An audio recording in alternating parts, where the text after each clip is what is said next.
Alright, so get this. You've got a full-blown cult ceremony happening, complete with creepy hooded dudes worshipping a giant red crystal on an altar. Then, completely out of left field, some poor demon gets diced in two, and we see this absolute madman just spamming attacks all over the place. Turns out, this psycho is Ray Chang, the so-called sword master. He's screaming at the grunts that he'll carve a path for them and to get on his six. Next up, some old geezer rolls in, slinging spells from the back of a freaking T-Rex. That's our necromancer, Jorb Vilmer. And of course, here comes the fan service, the one you've all been waiting for, our blonde bombshell priestess, Maria Jagger. She dramatically points her sword and shouts, "We have to stop the summoning ritual." And right on cue, some mysterious voice goes, "Too late." The red crystal starts pulsing with some seriously ominous energy, looking like it's about to pop. It starts to crack open, and bam, a system notification pops up, announcing the tower's difficulty has been cranked to hard mode.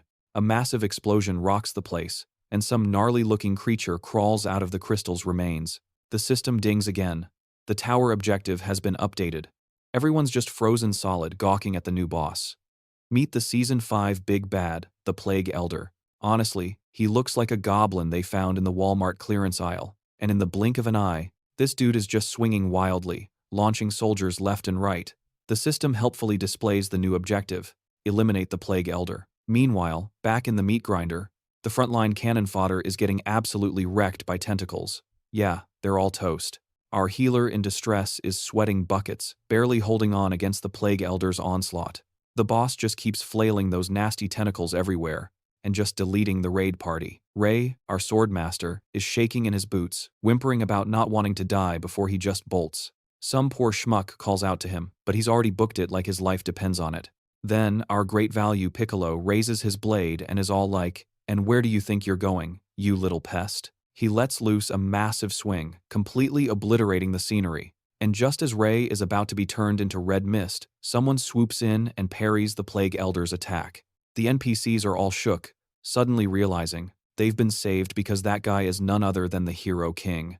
And I gotta be honest, I totally thought the Sword Master was our main character, but nope, he's just a yellow-bellied coward who almost got one-shotted after turning tail. Anyway, there he is, Mr. Perfect, our golden boy, striking that classic, brooding protagonist pose. Without a moment's hesitation, our boy just full sends it at the boss, who fires back with a crazy barrage of slashes aimed right at his face.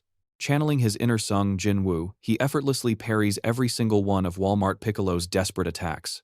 The Plague Elder cracks a sinister little grin as they're about to trade blows, and then bam, a massive explosion goes off. Everyone's scrambling for cover, even our resident blonde priestess, who's probably questioning her career choices right now. She screams out his name, Kyun Sung.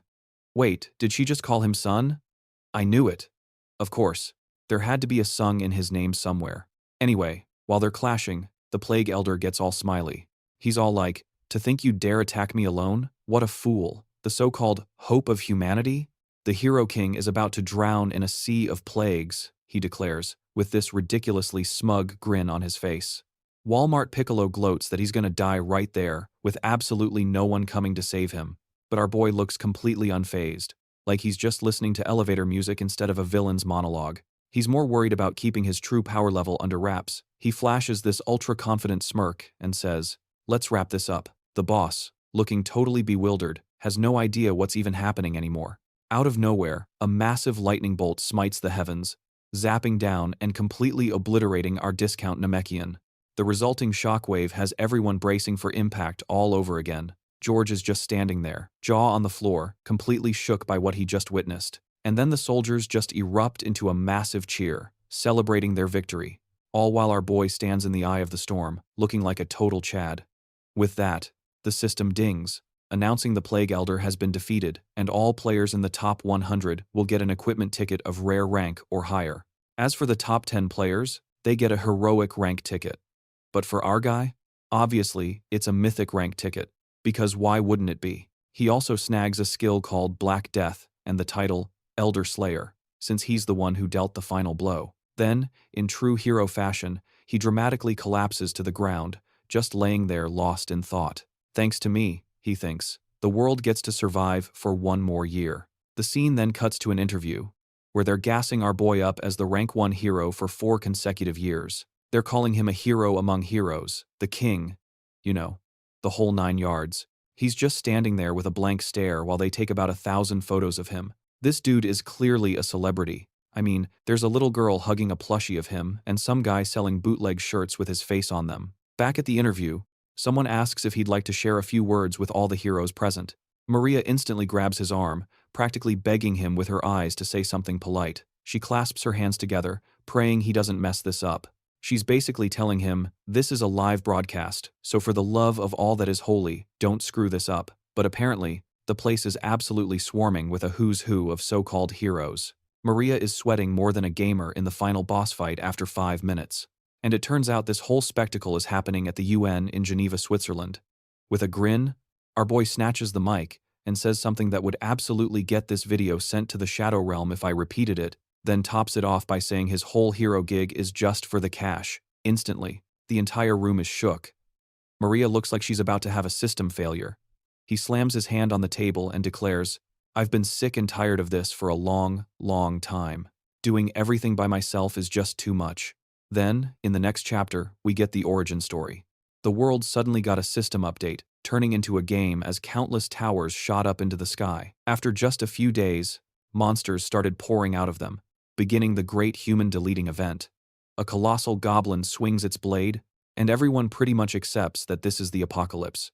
A stunning woman is down for the count. We're already 1 waifu down, and a second one is about to get logged out of life. You gotta move, girl. Blood splatters everywhere as she lets out a cry. And then, a certified badass enters the scene, cleanly slicing the goblin's arm right off. These are the players. Their job is to hunt monsters and protect the NPCs, a.k.a. normal people. Then, the New World's patch notes are revealed, explaining that the monster overflow can be prevented, but only if the towers are cleared before the timer hits 0. Total classic RPG setup, am I right? And that's how players, with their cheat code-like powers, became the celebrities of this brand new world. We cut back to our guy complaining he's over it and is only in it for the money. Meanwhile, that absolute clown is sitting there posed like L from Death Note, watching himself on screen and telling the viewers to go buy his shirts and posters. He then checks the PF, the player forum, which is the go-to spot for players to trade intel and gear. The protagonist starts typing something, wondering how in the world these people even know it's him. Some are begging to join his guild, while others are trying to dox him. One user claims to be a reporter, and announces he's paying a little visit to his house when the new season drops.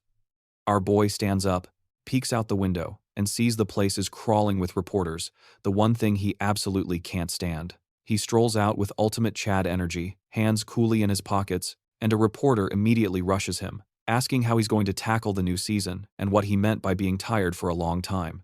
Smirking, our boy asks, you know how celebrities get on TV after they get absolutely hammered and cause a scene? Some smooth talker just flashes a cheesy grin and promises to make up for it with good work. The reporters are just left standing there, completely baffled, wondering what in the world that's supposed to mean. Honestly, I was just as clueless. Anyway, moving on. All of a sudden, the entire ground starts to rumble. A massive tremor hits, and the little system window pops up, cheerfully announcing that Season 6 has officially begun. It tells all players to check the patch notes before they even think about entering the tower. The system, being its usual cute but deadly self, reminds everyone to be super careful on their way down. A whole forest of towers starts sprouting from the ground, and the system issues a massive warning. Conquer the towers, and protect the world from utter annihilation. The reporters are just frozen stiff, staring at the sky like statues. Meanwhile, our sly hero just pulls his hood up and casually dips out of the scene. He leaves behind a literal mountain of flyers advertising his new line of t-shirts and plushies. The undisputed king of digital marketing, ladies and gentlemen. Then, a system notification dings, announcing someone has reached their destination.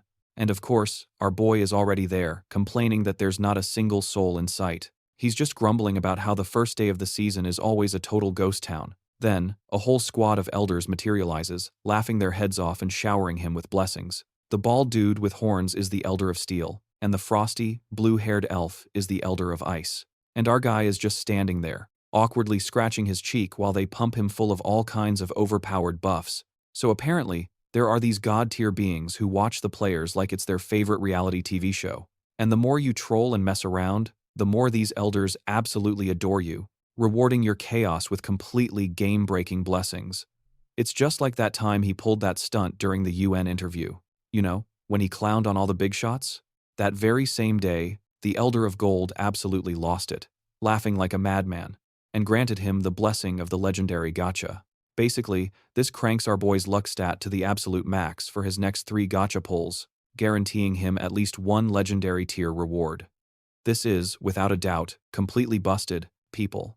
The little rascal just grins and commands, "Open all unclaimed rewards at once." He raises his hand, and we can already see that glorious golden glow. This absolute goober looks just like me opening cases in Counter-Strike, totally convinced I'm about to pull a rare knife. But since he's the protagonist with plot armor thicker than a brick, of course, he gets a legendary cloak that's just absurdly overpowered. This thing has so many stats, it would take a full hour just to list them all. But the short version is, it has 999 evasion, and the moment it's equipped, it can pop the Surf Shield skill, but it's got a wicked 168-hour cooldown. Our boy cracks a smile, thinking to himself, a legendary armor, a legendary skill, and a legendary artifact. The Holy Trinity. Then he strikes a pose like a total boss, hands stuffed in his pockets, and casually announces, "Enter the tower." He's zapped away, and in that same instant, another message flashes on screen. The Elder of Gold has revoked the legendary Gacha blessing and swapped it with the blessing of shirt sales. Bro.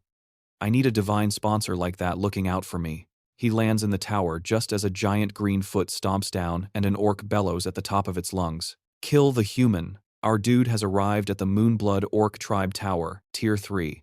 Smirking, he figures it's the perfect time to test out his new gear. Create Ice Blade. He summons the Frosty Blade, gives a nod to the Ice Elder, and blitzes forward, unleashing a devastating slash. The orcs are totally floored. One tries to swing a rusty axe, but gets flash frozen mid-swing. Our hero doesn't even pause, just keeps firing off icy arcs in every direction. In a literal second, it's all over. He strolls through the newly formed orc sickle statues, looking like an absolute legend. He rakes in a ton of stats and levels up on the spot. A notification pops up, first floor cleared. He scratches his head, smiling, and says, "That's a decent start. Might as well save the world or something, while I'm at it." Again. Then, he zips up to the second floor, already sporting the same miserable face I have on a Monday morning. Peeking down, he sees a huge mob of orcs drinking, partying, and screaming their heads off. One of them spots our protagonist, and suddenly the party turns into a lynch mob. They start vowing to fight with honor until their very last breath. But our boy is just built different. He calmly tells them to take a chill pill before leaping into the air, shouting that he's about to send them all on a one-way trip to the afterlife. The scene cuts to our protagonist already climbing the stairs to the 4th level of the tower, thinking, I really dig earning experience. But man, this grind is brutal without a single rest floor. Then, something up ahead catches his eye. It's a group of elite orcs conveniently blocking the path to the boss. He just stares at them, unimpressed. You can almost see the thought bubble. How painfully predictable is this setup? Then the little system window chimes in again, saying, "Fight for your life with honor." And what do you know? Another message appears. The Elder of Iron has blessed the elite orcs. The head orc starts roaring that the Elder of Iron has their backs. All the other morons start going wild. They're all chanting, "Valhalla awaits us," as if that's gonna save them from our boy. They're even belting out some battle hymn for the Elder of Iron while charging headfirst into the meat grinder. Kang literally calls for a timeout and starts his warm-up routine. He's just slicing and dicing the air when something new enters the chat. One orc slides in low, while another does a flying leap from above. They're going for the finisher, but he just sidesteps, swings from behind, and the slash does absolutely nothing. He mutters to himself, "Yep, I knew it. These aren't your basic grunts. They're elite orcs with a serious defense buff." A few more orcs try their luck, but he's just playing hopscotch, effortlessly dodging every single attack. Sizing them up, he figures he's gonna need an area of effect spell to deal with this mess. The only problem is, he's fresh out of skills. That's when a light bulb goes off, and he opens his inventory. He's just staring at the item, contemplating the power move he's about to make. He's thinking, am I really ready for this? All while the orcs are yelling at him to come down and fight for real. One of them just yeets a massive axe straight at his head to make a point. And that's the exact moment our boy decides it's time to stop holding back and use the good stuff. He equips the artifact, and the little system notification dings. You have equipped the Frozen Heart. You have gained the effects of glacial synergy. Gripping his new ice blade, our guy drops that classic line. The rich get richer, and the strong get stronger. An orc swings its massive axe, but it gets completely stonewalled. Our boy's left arm instantly morphs into an ice shield, and with one clean slash, he splits the orc right down the middle. The poor thing is now a frozen statue on the ground, as our boy's experience bar just keeps climbing. Two more orcs try to jump him from behind, but he blocks it all. He gets a firm grip on their weapons, flash freezing them and shattering them into a million pieces. The orcs are completely shook. They have absolutely no idea what to do, so he just winds up and mows down two more of them. Another one leaps, trying to body slam him, but gets sliced and diced in midair. He ends up as a modern art piece on the ceiling, while our protagonist just keeps on leveling. Channeling his inner Sung Jin Woo, Kang is now dual-wielding daggers, and one of the orcs has that perfect, "oh, we are so screwed" look on its face. Honestly, I feel you, buddy. I'd be thinking the exact same thing in your shoes. And that's when the real blender mode kicks in. A slash here, a slice there, and a big ol' X-shaped finisher right through the chest. Yeah. This protagonist is definitely Sung Jin Woo's secret apprentice. He's a whirlwind of death, unleashing another non-stop wave of slashes, and the orc is just left there buffering, with no clue what just happened. Posing like an absolute Chad, he smirks and declares another floor cleared, then adds, "Oh wait, I missed one," before spinning around and yeeting a giant ice orb straight into an orc's face. It drops him instantly, sending him to the great beyond. Then, the system messages start flooding in.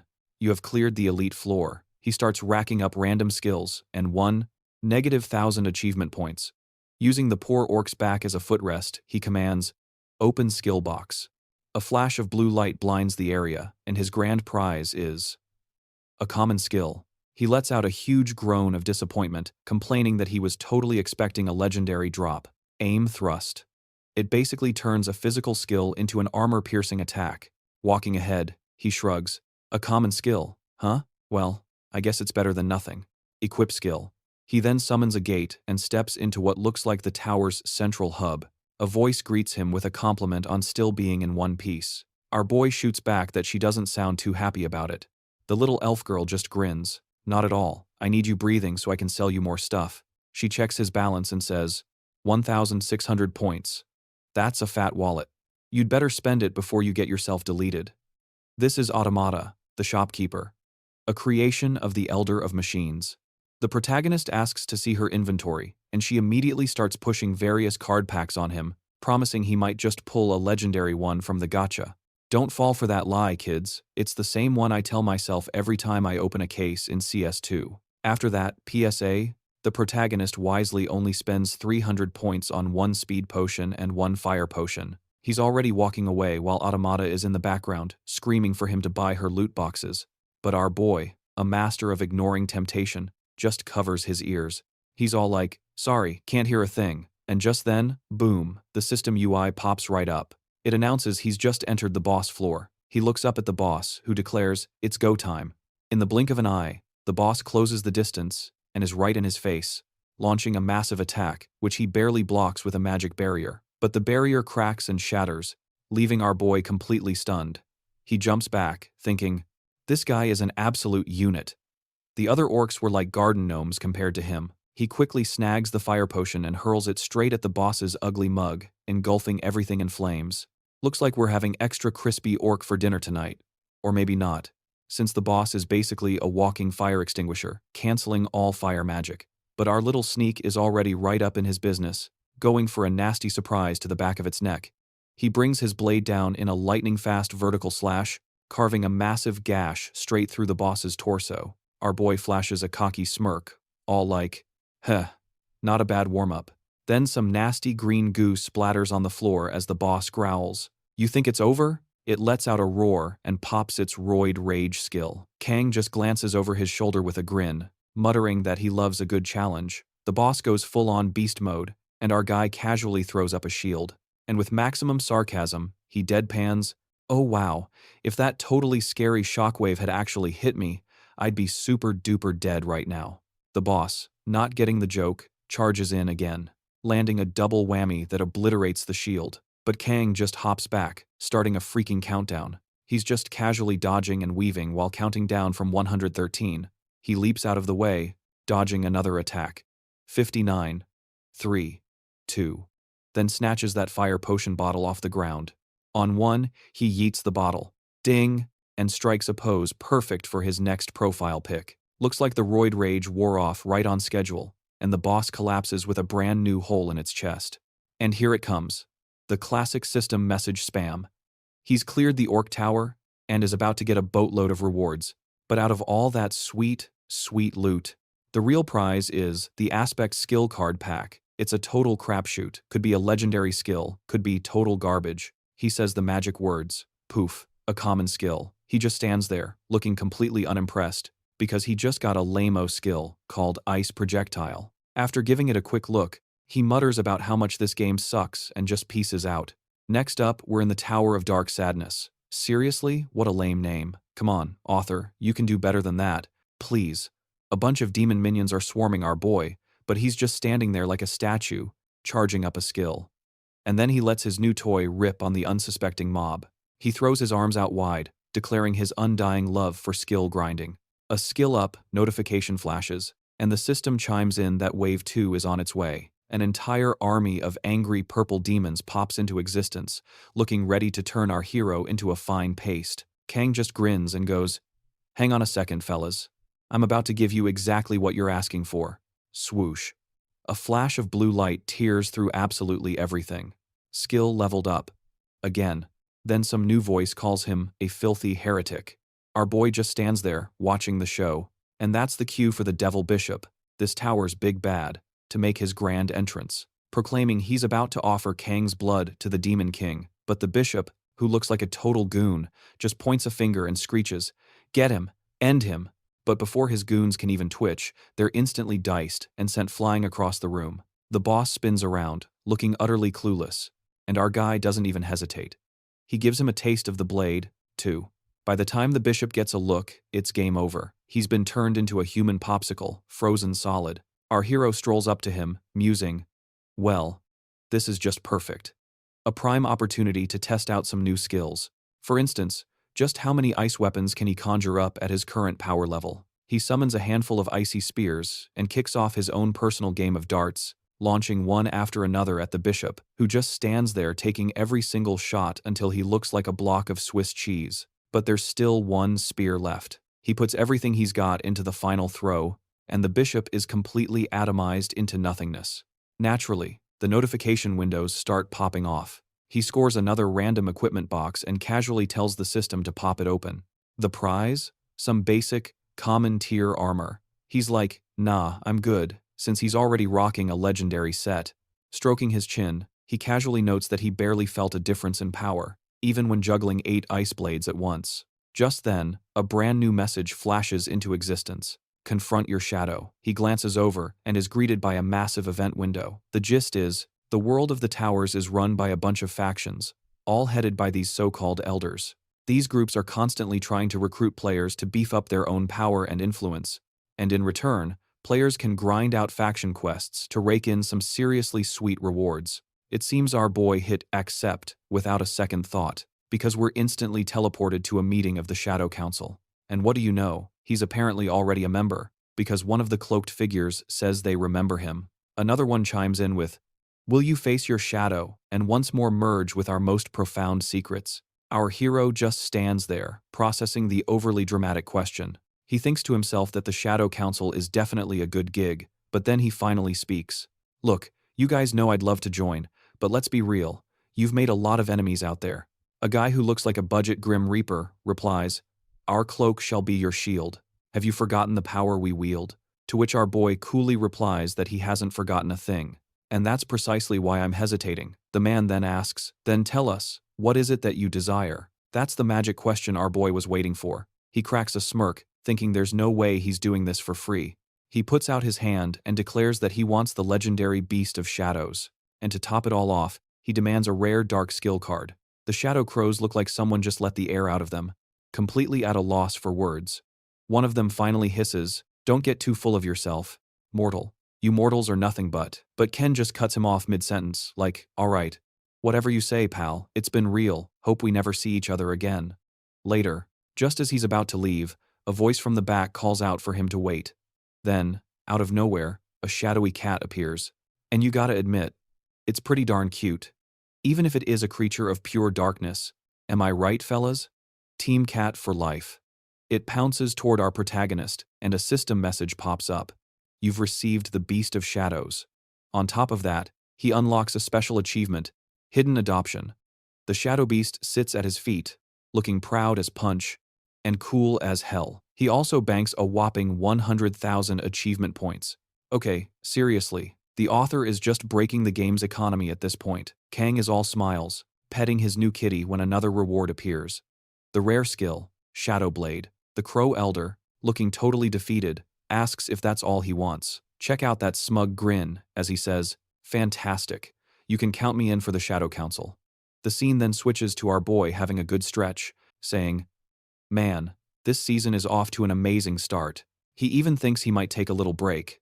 And right on cue, two guys show up behind him, calling his name. He spins around, startled, and lets out a sigh. Ah, crap. Here we go again. A whole swarm of reporters rushes in, bombarding him with the same old questions. How he managed to conquer 2 Tier 3 towers in a single day, begging him to spill his secrets. He just stands there, eyes closed against the storm of camera flashes, and says, "I'm just that good, I guess." Pretty wild, right? One reporter mentions a rumor that the Swordmaster from China also cleared a Tier 4 tower, saying, "Things are really heating up this season." Kang looks genuinely surprised, thinking, "Tier 4? Then he asks how many people were on his team.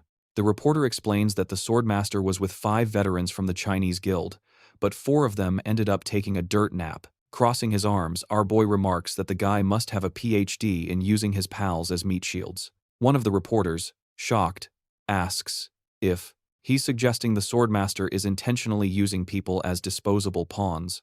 At that exact moment, a news alert breaks that the Swordmaster has just stepped into a level 5 tower. Our protagonist just asks, "So, how many poor souls is he taking with him this time?"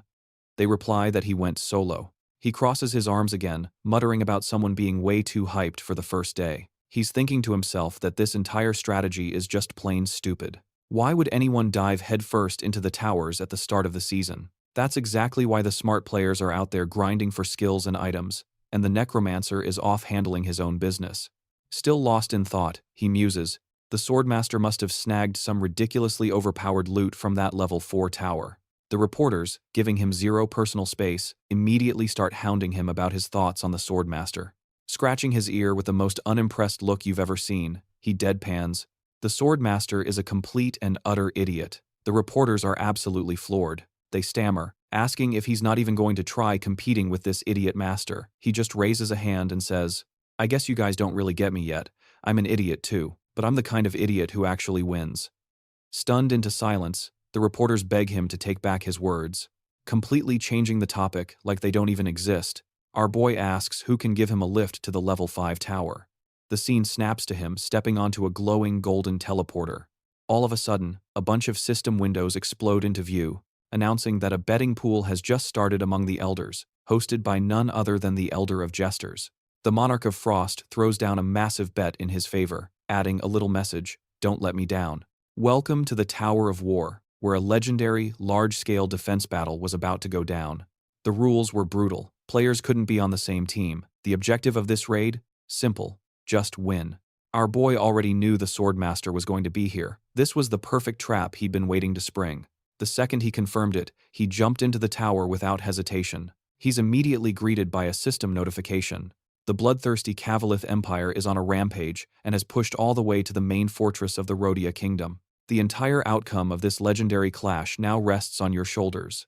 Kang has to pick a side, conquest or defense. For just a moment, he actually hesitates, unsure which path to take. Then he sees it, the Swordmaster has already signed up with the Cavalith Empire. Without a shred of doubt, he smacks the button for the Kingdom of Rhodia. Since they were the underdogs, the rewards for pulling off a win would be astronomically better. In a flash, he's warped into a strategy meeting with all the high-ranking officers of the Rhodia Kingdom. The whole room erupts, with everyone cheering and screaming that their champion has finally arrived. You've got some hyped-up blonde dude praising the heavens and a bunch of other guys getting all touchy-feely in a victory huddle. Taking a look around, our boy realizes the entire squad is already gearing up for the impending throwdown. He casually pulls up a chair like he owns the place and asks who's calling the shots. Suddenly, you could hear a pin drop. Then, a pair of fancy boots clacks forward. A dude introduces himself as Muda Duchamp, the supposed defense commander of this whole fortress operation. This portly fellow immediately starts running his mouth about his royal bloodline and a whole lot of blah blah blah. But our protagonist, having zero time for this nonsense, cuts him short and asks if he's actually serious about winning this fight. With all the confidence of a guy who's never been in a real fight, the egghead puffs out his chest and says, "Of course." He starts spewing some nonsense about how their military might be trash, but their kingdom spirit is totally overpowered. While the tubby commander is still on his motivational speech kick, Kang just hauls off and socks him right in the breadbasket. The impact sends the guy tumbling across the floor like a perfectly aimed bowling ball. Our boy stands over him and announces a change in management, effective immediately. He then glances at the shell-shocked soldiers and tells them to give him the full rundown on their forces and the enemy empire's stats. Next thing you know, he's surveying the kingdom, doing some quick math. 5,000 soldiers and about 900 archers, which is basically a rounding error compared to the absolute unit of an army the Empire is bringing. The only silver lining is that this world seems to be running on a no-magic patch, with not a single mage in sight. On top of that, his Swordmaster class isn't exactly spec'd for crowd control against massive mobs. See, he's the Apostle of the Elder of Steel, and under normal circumstances, players can only sign a contract with one Elder. Because of that, they're locked into getting rewards from just that one patron. But me? I'm a special little snowflake. I can collect rewards from multiple patrons. I'm the only one with this VIP pass, all thanks to the Monarch of Jesters. Flipping the script, a single Monarch can have contracts with a whole bunch of players, but they can only pick one favorite child to be their apostle. These Monarchs juice up their apostles with massive buffs, but it comes with some seriously heavy strings attached. For instance, the Swordmaster can't go all out with any skill that isn't on brand for the Monarch of Steel. Despite all that, he's feeling pretty cocky, thinking this battle is totally winnable. Meanwhile, the soldiers around him are practically vibrating with fear. Nobody really knows if these tower kingdoms are the real deal, or if they're just a bunch of fancy NPCs that only exist inside this virtual world. Though honestly, at this point, I'm not sure it even matters. Alright, next problem. How the heck am I supposed to buff these guys' morale? The scene cuts to some birds chilling in the sky as someone starts screaming that their savior, the player, has finally arrived. They also drop the bombshell that Duke Duchamp has been canned from his cushy commander spot, and our boy is the one taking over. Some of the soldiers just erupt in cheers, yelling about how that fat pig is finally gone, and a real player is gonna lead them. Our boy can't help but smile, because just by giving Duke Muda the boot, the army's morale has gone completely off the charts. All of a sudden, Kang hears a massive ruckus. A soldier scrambles over, reporting that the enemy has kicked off their assault. The archers immediately let loose a storm of arrows, and one unlucky chump cops an arrow right in the mouth while trying to scale the wall. Another soldier screams that the enemy is all bunched up and trapped at the gates. He knows that shutting down this main push will absolutely crush their spirits. Our boy flashes a wicked grin and calls for his beast of shadows. And I gotta be honest, I was picturing a fluffy cat or something. But nope, it's a straight-up, city-sized Tyrannosaurus Rex. He grips his sword and tells his little kitty to show him what it's got. The enemy soldiers are absolutely losing their minds, screaming about what in the world that thing is. One guy says he can feel an insane dark energy from behind the walls. Their commander is barking orders to hold formation and not to lose their nerve. But mid-shout, a horrifying scream cuts through the air, and everyone's like, "What's going on?" Asterisk, slash asterisk. A fine red mist explodes everywhere. The air fills with the sound of slicing as dozens of soldiers get turned into human shish kebabs. One terrified soldier bolts, screaming that it's a monster and they have to fall back to another wall. But tough luck for him, our boy is already there, waiting. He flash freezes the entire group with his ice powers, quipping that his little kitty is feeling peckish. He smirks and says, "Enjoy your snack, chomp." And just like that, the Beast of Shadows turns them into a puddle. The next scene kicks off with another downpour of arrows blanketing the enemy soldiers. At the same time, our boy is just painting the entire battlefield with devastating icy slashes. Then, a thought suddenly hits him. Where is the enemy swordmaster? Our protagonist thinks it over. This is a classic double-edged sword.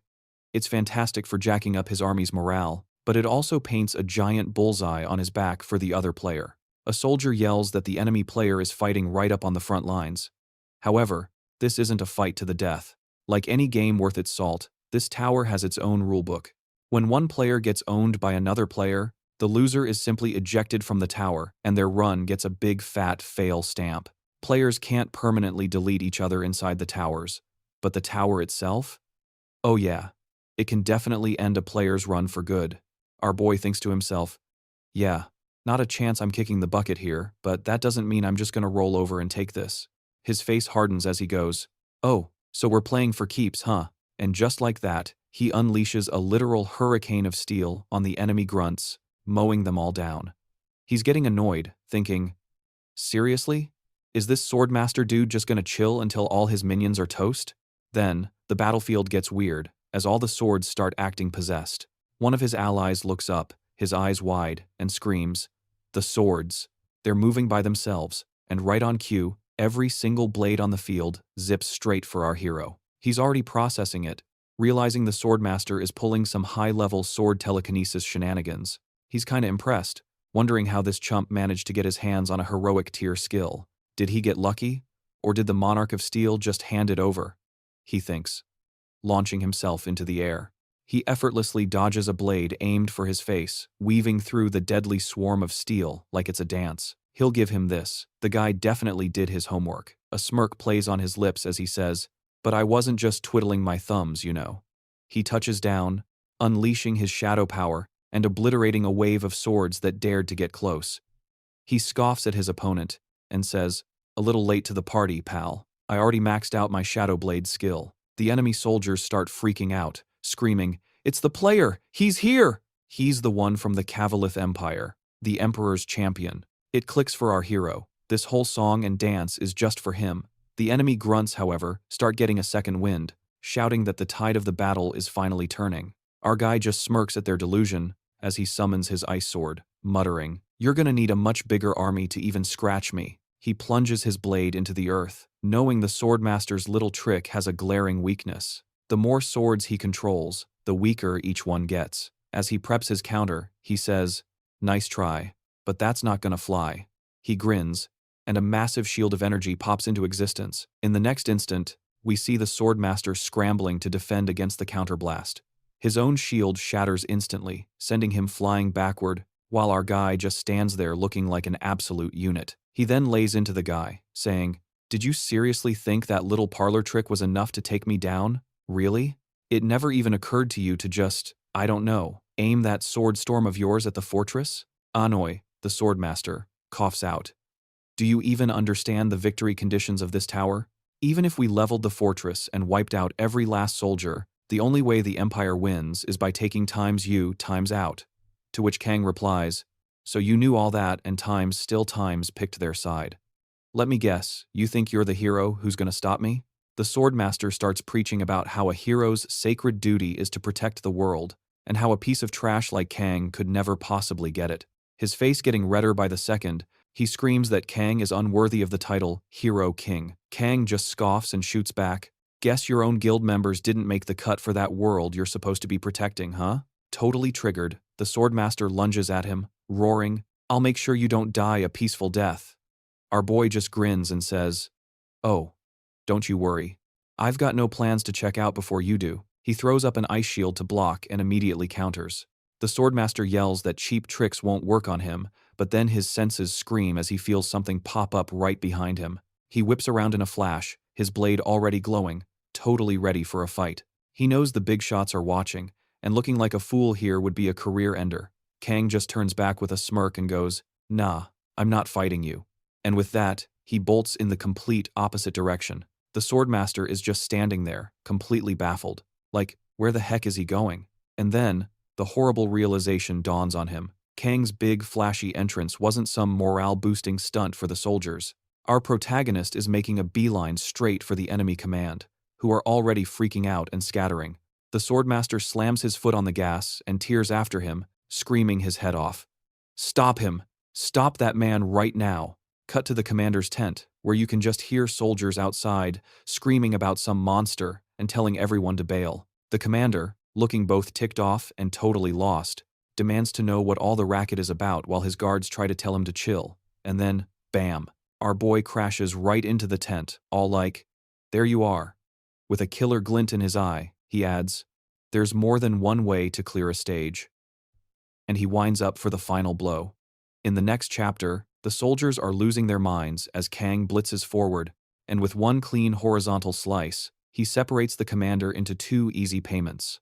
The swordmaster shows up just a second too late, yelling, "You absolute bastard." Kang just trolls him, saying, "Probably should have kept your boss on a tighter leash. Didn't it occur to you that all I had to do was cut the head off the snake to stop this whole invasion?" Completely unhinged, the swordmaster charges Kang, putting every last bit of power into his attack, but his sword just vanishes into thin air. A system window pops up. Time's up. The tower has been cleared. Kang now gets to loot one of the swordmaster's personal abilities as a reward. He's got 3 choices on the menu. The swordmaster, now totally powerless, can only growl in frustration. "You absolute scumbag, I'm gonna end you, you're dead meat."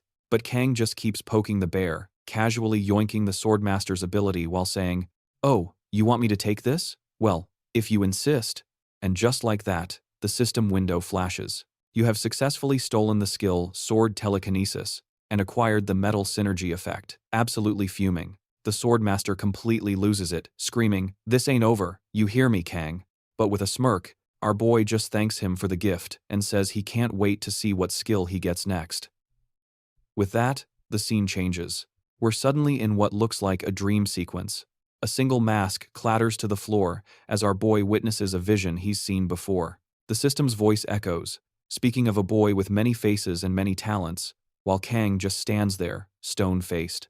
The voice continues its cryptic message, posing the question, does he wish to become a hero? As he stoops to pick up the fallen mask, he mutters that this dream always comes back to him, and his answer never changes. Then, out of the blue, a seriously creepy clown appears, cackling as it says, "You have the potential to be the greatest hero of them all, but they'll never truly accept you. You're destined to be nothing more than a meme." With a sickening grin, the clown declares him a brilliant joke. Completely unfazed, Kang dons the mask, and just like that, the contract with the Monarch of Masks is sealed. And just as suddenly, our boy is jolted awake by his phone ringing off the hook. Right after that, there's a loud knock at the door, with someone yelling that they know he's home. Rubbing the sleep from his eyes, Kang groans about having that same awful dream again, and wonders what this guy wants so early in the morning. Putting on a ridiculously cheerful face, Kang swings the door open and chimes, well, what brings a big shot like you to my humble abode?" The guy fires back, "Seriously? Is that how you're gonna act now? Just 'cause you're a little famous now?" And this guy is none other than Hazak Park. He's a rank 30 player with a contract under the Assassin Monarch, but most people just call him the Hitman. On top of that, he's also a department chief for the National Intelligence Agency, which reports directly to the Blue House. Our boy then casually asks if he's getting bored of the same old grind in the game. With a faint smile, Park admits he doesn't really have time for that stuff anymore. He looks a little shaken as he explains he's been swamped, dealing with those morons whose only skill is starting wars, and using players like pawns in their pathetic little games of conquest. Kang gives him a mock salute and thanks him for his service, which gets a glare. Park then asks why he wasn't picking up his phone. Kang's excuse? He was sleeping. But then, all of a sudden, Park stumbles over the absolute disaster zone that is Kang's apartment and just says, "You actually live like this? Whoa, so this is how the legendary Hero King is living? What a dump." Kang, looking totally annoyed, mutters that he hates the title while cleaning up. Park just roasts him, saying the place is a dead ringer for Shrek's swamp. He keeps on lecturing, warning him that if he keeps scarfing down canned food, he's gonna punch his ticket early. Irritated, Kang fires back, asking what's so wrong with his gourmet meals, gesturing to the mountain of cans he still has left. Acting like a nagging dad, Park just flops onto the bed and tells him to whip up 2 of the big ones. And cue the flashback to how our boy first crossed paths with Mr. Park. There's Kang, completely zoned in on an online game, looking exactly like I did playing Fortnite back in 2019, a true degenerate. He snags the victory, and the dude watching behind him is absolutely floored, already fumbling for his phone to tell the world he just witnessed a god clear the game. Everyone else is just bug-eyed and sweating bullets, barely believing he actually pulled it off. And that's when Mr. Park shows up. He casually asks if there's any game Kang can't conquer, totally convinced he's found the next gaming prodigy. Channeling his inner esports manager, he makes a beeline straight for Kang and asks him if he wants to go pro. Kang, completely clueless, just says gaming is a hobby. Next thing you know, we see Mr. Park sweet-talking Kang's parents into letting him drop out of school to make a living off video games, just like my plan for Fortnite in 2019. Good times. But don't get it twisted. Mr. Park wasn't some noob. He was grinding late nights with Kang, helping him hone his skills. However, on the very day Kang was supposed to make his professional debut, the world's first season dropped. And that's when the towers started popping up everywhere. And that's how the whole mess began. We see our guy eat dirt as something absolutely massive barrels toward him. A ginormous monster appears, looking ready to make him its next meal. But guess who swoops in for the save? Mr. Park, plunging his dagger right into the dome of that off-brand lizard. Mr. Park asks if he's alright, but our boy is already screaming for his mommy. Kang is just on his knees, bawling his eyes out for his parents. But on that same day, the day he lost them, he met his hero. Flashing back to the present, Kang asks, "So, what brings you to my humble abode?" Mr. Park gets serious. "I'm here representing the association." Next up, it's 4:55 in the morning at the Player Graduation Academy. The students are busy getting their butts kicked by a training simulation. One of them spots the Hero King watching and mentions he heard Kang is supposed to be their final test. He's basically praying he won't have to throw hands with him to pass. Another student just laughs it off, saying no way that'll happen, bragging about how they've basically already got their diplomas in the bag. One of them even scoffs. Seriously, who does this Kang guy think he is? Moving the exam to 5 a.m. He's just a player, same as us. Meanwhile, Kang is just chilling outside, listening in, when a staff member sidles up to him and asks, "So, what's the verdict? We've totally revamped our training program to be more, structured." Our hero cuts right to the chase, asking if these little prodigies have been getting boosted since day one, where a veteran player basically carries a bunch of newbies through dungeons so they can hoover up all the loot. The staffer breaks into a cold sweat, forcing a smile as he stammers, "Oh, it's a tremendous honor to have the great Mr. Kang himself evaluating our academy's absolute cream of the crop." Without another word, Kang strolls forward, his combat gear materializing around him as he draws his blade. He declares, "My terms are non-negotiable. I'm here to test their actual skills. And whether they graduate or not, that's entirely up to me." The students immediately go stiff as boards. And just like that, the exam begins. President Sono gives the okay, privately thinking Kang is the most arrogant punk he's ever met. Still, he's feeling pretty smug, totally sure his students are prepared for this, especially this early in the season. He even fantasizes they might actually give the legendary Hero King a run for his money. But the moment the action starts, his jaw hits the floor. One after another, his precious students get absolutely dismantled without a shred of mercy. Kang just breezes through, failing every single one of them, with a deadpan, "You failed." Then, the next student, a girl, just collapses to the floor, sobbing her eyes out, completely sure she's getting kicked out too. But Kang just goes, "You passed," utterly baffled. She asks how that's even possible. Kang's response? She just got lucky. She somehow managed to survive longer than the other 12 players, and he tells her to never, ever forget that for a player, luck is everything. Then he claps his hands together and announces, "All right, show's over, folks. Kill the cameras." Let's give a big round of applause for the very first graduate of the Player Academy. Still totally stunned, the girl just stays on the floor, muttering, "Cameras? What is he talking about? Cameras?" Right on cue, the president and a bunch of organizers storm through the door, absolutely livid. "We asked you to evaluate the students, not to," but Kang cuts him right off. "Do I look like an idiot to you?" he says, continuing. "Every single one of these kids is the son or daughter of one of your executives. You were just using me to run a little stress test and collect some combat data, and you hired a squad of meathead rankers to power level them, all so they could become the association's loyal little puppets down the line." Kang lets out a smirk, adding that he doesn't have high hopes for the association's future if this is the best they've got. Seething with rage, the president is just about to blow a gasket at him, saying, "You don't know a single thing about how the real world actually works. Stay in your lane, kid. You really think you're some kind of hero just because a few nobodies cheer your name?" He keeps on ranting, insisting that players are nothing more than glorified weapons for the government to use. And not just in Korea, either, but all over the planet, all to keep their precious nations safe. With a completely unhinged look in his eyes, the president declares that what the world truly needs right now are war heroes. He tells Kang that he has times to cooperate with them, for the good of the country. The guy is practically on his knees begging him, pfft, as if. But Kang sees right through it. They just want to use players as cannon fodder. And since they had the nerve to call him arrogant, he decides it's high time to teach these old fools a lesson. The president is still trying to talk him into it, but just then, a staff member bursts in, yelling, "Sir, we have a huge problem." The president glances at the tablet, and his face turns ghost white.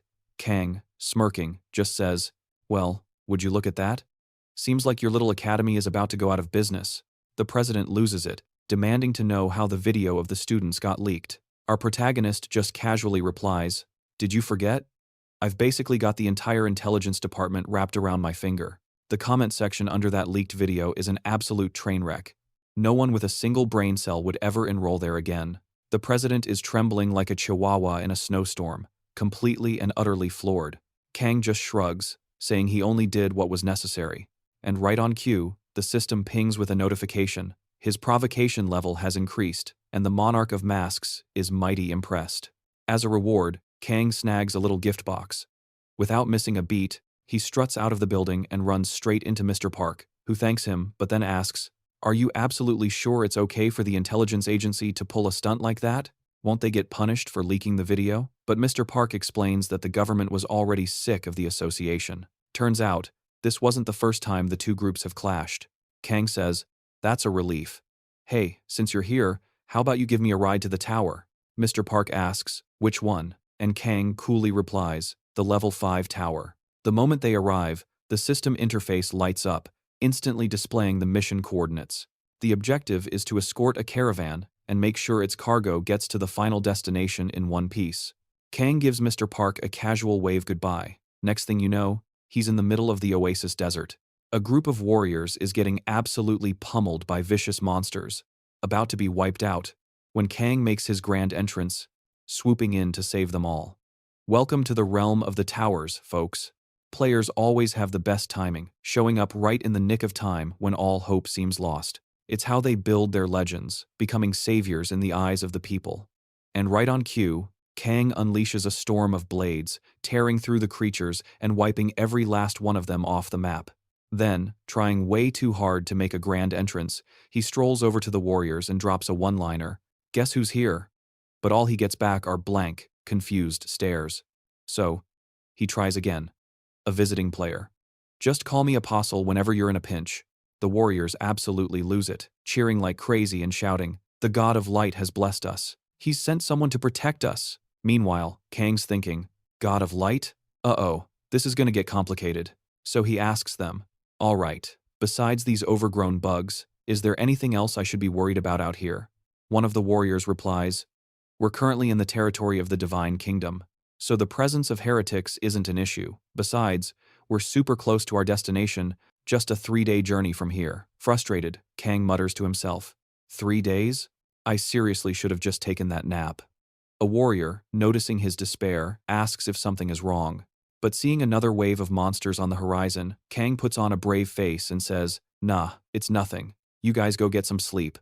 As long as I'm here, you're all perfectly safe." He then volunteers to take the night watch. The warriors are overflowing with gratitude, calling him the Apostle of Light. Kang, meanwhile, just casually equips his vitality necklace. The necklace gives him a massive buff to his HP regen rate while he's wearing it. Just then, a system notification pops up, reminding him about that unopened gift box. He cracks it open and scores an advanced growth stone. Our boy cracks a grin and says, "Finally, some good loot." He turns around just in time to see another horde of monsters heading straight for him. But he just shrugs and pockets the stone, knowing these chumps aren't even worth using it on. Next up, he summons his secret weapon, his little cat Noah, and says, "Dinner time, buddy." But then he immediately realizes he can't just let his cat do all the work. Summoning every single one of his blades, he sends them flying in a deadly whirlwind, shredding through waves of giant scorpion monsters. Kang smirks. "These blades do exactly what I tell them to. Man, this skill is totally broken." And just like that, his sword telekinesis ability levels up. He figures the party's over, but then the whole desert starts to shake. A gigantic sand devourer erupts from beneath the dunes. Kang just smirks, totally unfazed. Called it. Knew there'd be a boss fight. Looks like I'm pulling an all-nighter.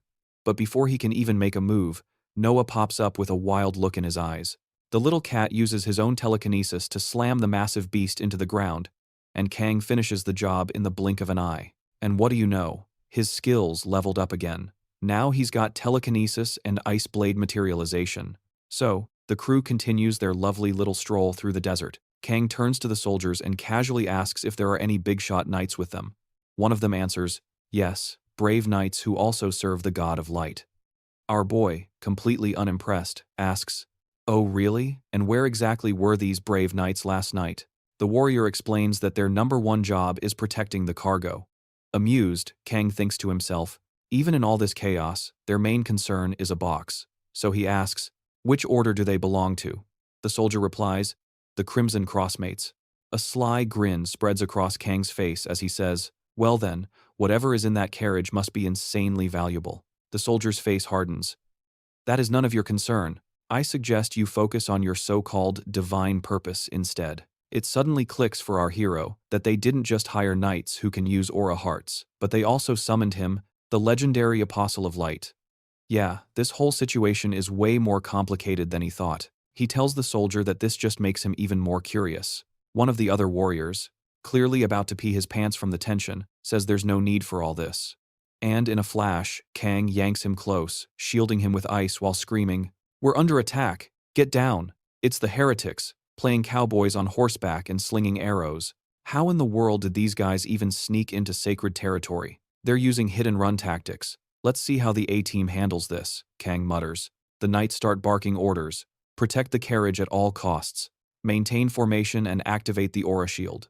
Just then, a merchant gets turned into a human pincushion, and Kang notices the knights couldn't care less about what happens to anyone else. The system, right on cue, reminds him of his quest. Ensure the caravan reaches its destination safely. After a brief, dramatic pause, Kang finally decides to step forward. He plunges his sword into the ground and summons the power of shadows. With one mighty leap, he's about to obliterate a heretic until he realizes they're actually desert elves.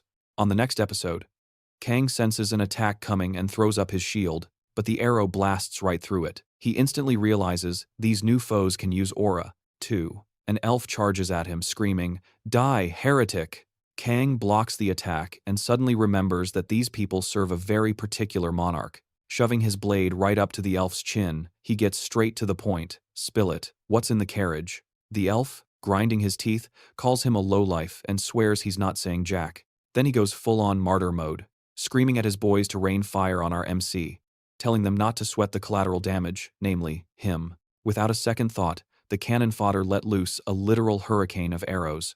But come on, our boy is built different. He just pops his shield and deflects every single one like it's nothing. The elf is now sweating absolute bullets, but still keeps his mouth shut, so Kang presses him again. He's all like, dude, I just want to peek inside the wagon, that's it. Then his tone drops to ice cold. But if you're gonna make this a whole thing, I guess I'll just have to start deleting your little buddies. The elf's blood runs cold as one of his pals gets a custom ice shard piercing, straight through the eyeball. And he wasn't the only one to get a makeover. The entire squad gets absolutely shut down by Kang's overwhelming aura. Looking like the ultimate Giga Chad, he goes, I'm gonna ask you one last time. What are you hauling in that thing? Pinned down and fresh out of options, the elf sputters. How dare you? That's Princess Syria. A smirk plays on Kang's lips as he says, well, the heretics are kidnapping their own princess now? Interesting. Huh. I'll let you extras slide this time. The elf, still completely shell-shocked, tries to say something, but Kang just talks right over him. Don't you think it's a better play to run along while your heads are still on your shoulders? You can always come back and try to kill me later. The elf just stands there for a second, processing the sheer disrespect before turning tail and bolting with his crew. A few moments later, some soldier comes sprinting up to Kang, yelling his name and demanding to know, why in the world did you let those elves get away? Spreading his arms wide, Kang just says, I'm just running a little diagnostic test. The soldier chases after him, screaming for him to wait up. In the next scene, Kang marches up to a guard standing watch at a door and tells him to take a hike. The guard, shaking like a leaf, stammers that he has no orders to let anyone through. Going full-on Sung Jin Woo mode, Kang summons his demonic shadow cat and says, "You really should move while I'm still being polite." He then puts his hands on the door, shoves it open, and asks, "So, do you want me to save you or not?" And oh boy, here we go again. It's another one of those scenes that's gonna make the algorithm gods very, very nervous. This is Princess Syria of the Kingdom of Ayab, and she is absolutely fuming, yelling that there's no way she's getting rescued by a heretic like him. The little system window pops up with a notification. Player, try not to lose sight of the main quest. The Monarch of Light itself sends a warning about the player's questionable choices, but Kang, who has zero fricks left to give, just ignores it. Without missing a beat, he whips out his knife, giving it a slick little twirl, and slices through the chains like they're butter. Just then, the system dings. You've stumbled upon a secret mission. Rescue the princess and bag yourself 300,000 achievement points. And of course, his vision is immediately spammed with more system windows, announcing a surprise update to the tower. Forget level 5, folks. This baby's been cranked up to level 5 ultra hard mode. With a smirk, he just goes, "What a trash game." But even he has to admit, it's a pretty creative one. And right on cue, a bunch of angels start floating down from the heavens, with the Monarch of Light booming that Kang's gonna pay for messing with the light. Turns out, these winged goons are the Light Watchers, servants of the big, glowy boss. The system helpfully explains their vision works anywhere the light touches, and they have a serious hate boner for anything dark. The soldiers, of course, start cheering like their team just scored. They're screaming about how the emissaries of light are here to purge anyone who stands against them. And that means our boy Kang is public enemy number 1. Kang just looks on, completely deadpan. Seriously? They get a little backup and suddenly they've got all this big talk, he mutters to himself. Meanwhile, the princess is practically sweating bullets, asking him what the plan is. He just flashes a grin and tells her to chill out. "I've got my own backup on speed dial." Our guy starts weaving a dark spell, and the system pings again. The Monarch of Shadows has given him the green light. Boom. Instant shadow mental buff. The soldiers immediately start freaking out, yelling that they can't see a thing. Then, a creepy voice echoes out, "Envelop the world in our cloak." Kang's grin stretches from ear to ear. I knew it. The loot drops are way better in this mode. And just like that, the all-you-can-stab buffet is officially open. Soldiers get turned into confetti, red paint flying everywhere, while the angels are just frozen solid, totally clueless about what's going on. One of them finally panics and screams, "Let there be light," or some nonsense, unleashing a blinding flash. The other angels copy him, trying to do the same thing, but it's a total dud. A storm of pure darkness swallows the angels whole, leaving them completely disoriented. Then, asterisk swing times, one of them gets split right down the middle. The remaining angels are losing their minds, screaming about how this is even possible. And there's our boy, just weaving through them like a deadly tornado, pulling off spins and flips like some kind of homicidal gymnast. The second he lands, another system notification pops up. The Light Watchers have officially put him on their permanent hit list, but thanks to his shadow buddies, Kang's just farming points, and his darkness stat is going through the roof. With a smug grin, he's like, "That's one down." Casually using a fallen angel as a footstool, he mumbles, "Now I can finally get a clear view." Just then, a familiar ping times goes off. The system announces that, yep, a whole bunch of factions are now spectating his little show. Alright, lore dump time. The next chapter kicks off by explaining the difference between the realm of towers and the worlds. Times inside, times the towers. For example, those knights and desert elves you bump into are basically NPCs living in a world tucked inside a tower. But here's the kicker. The big shots, the monarchs and their crews, they're from the VIP section, the realm of towers itself. Players are basically the middlemen connecting these two dimensions. And when a faction pops up inside a tower's world, it's pretty much just a cheap knockoff of the real thing, you know? But get this, players aren't just mindless puppets dancing to some monarch's tune. I mean, sure, you get your goody two-shoes who follow the Monarch of Light like lost puppies, or that one elf who was on a classic escort the princess quest. But if a player uses their brain for a second, they'll realize there are a gazillion other paths to take. Case in point, our boy Kang went full-on dark side, ghosted the Light faction, and buddied up with the Shadows. And what do you know? The Shadows are showering him with even more juicy power-ups. Because, hey, even the monarchs have to play by the rules of the system. Anyway, back to the action. Our guy glances up at the sky, doing a quick head count. 5 to go. And right on cue, another angel descends, rocking two absolutely massive glowing orbs. And yeah, don't ask me how, I'm only just noticing those. My bad. Folks, this angel starts winding up a huge spell, screaming something like, "Insulin, you fool," then unleashes his attack, trying to rescue his grunts trapped in the shadows. A whole light show rains down from the heavens, but Kang doesn't even blink. He's just like, no matter how much the Light Watchers want to turn me into space dust, this is a level 5 tower. The baddest angel they can possibly summon in here is capped at rank 9. It's the tower's rules, baby. And the angels, who, by the way, are drawn way hotter than most of the female characters in this manhwa, are screeching in fury. Let the light purge the darkness. All of them, or maybe both of them, 'cause who can even tell with angels, right? Start blasting their light beams down at the soldiers. You've got this one poor grunt just standing there, looking completely bamboozled. First, he gets jumped by the shadows, and now he's getting a free-of-charge holy laser treatment. Talk about a bad day. Oof. Tough break for that dude. Our hero just chuckles and goes, "Looks like your bosses don't really care what happens to their little followers." Then, thinking back to the last throwdown, he smirks, saying karma's a real speed demon.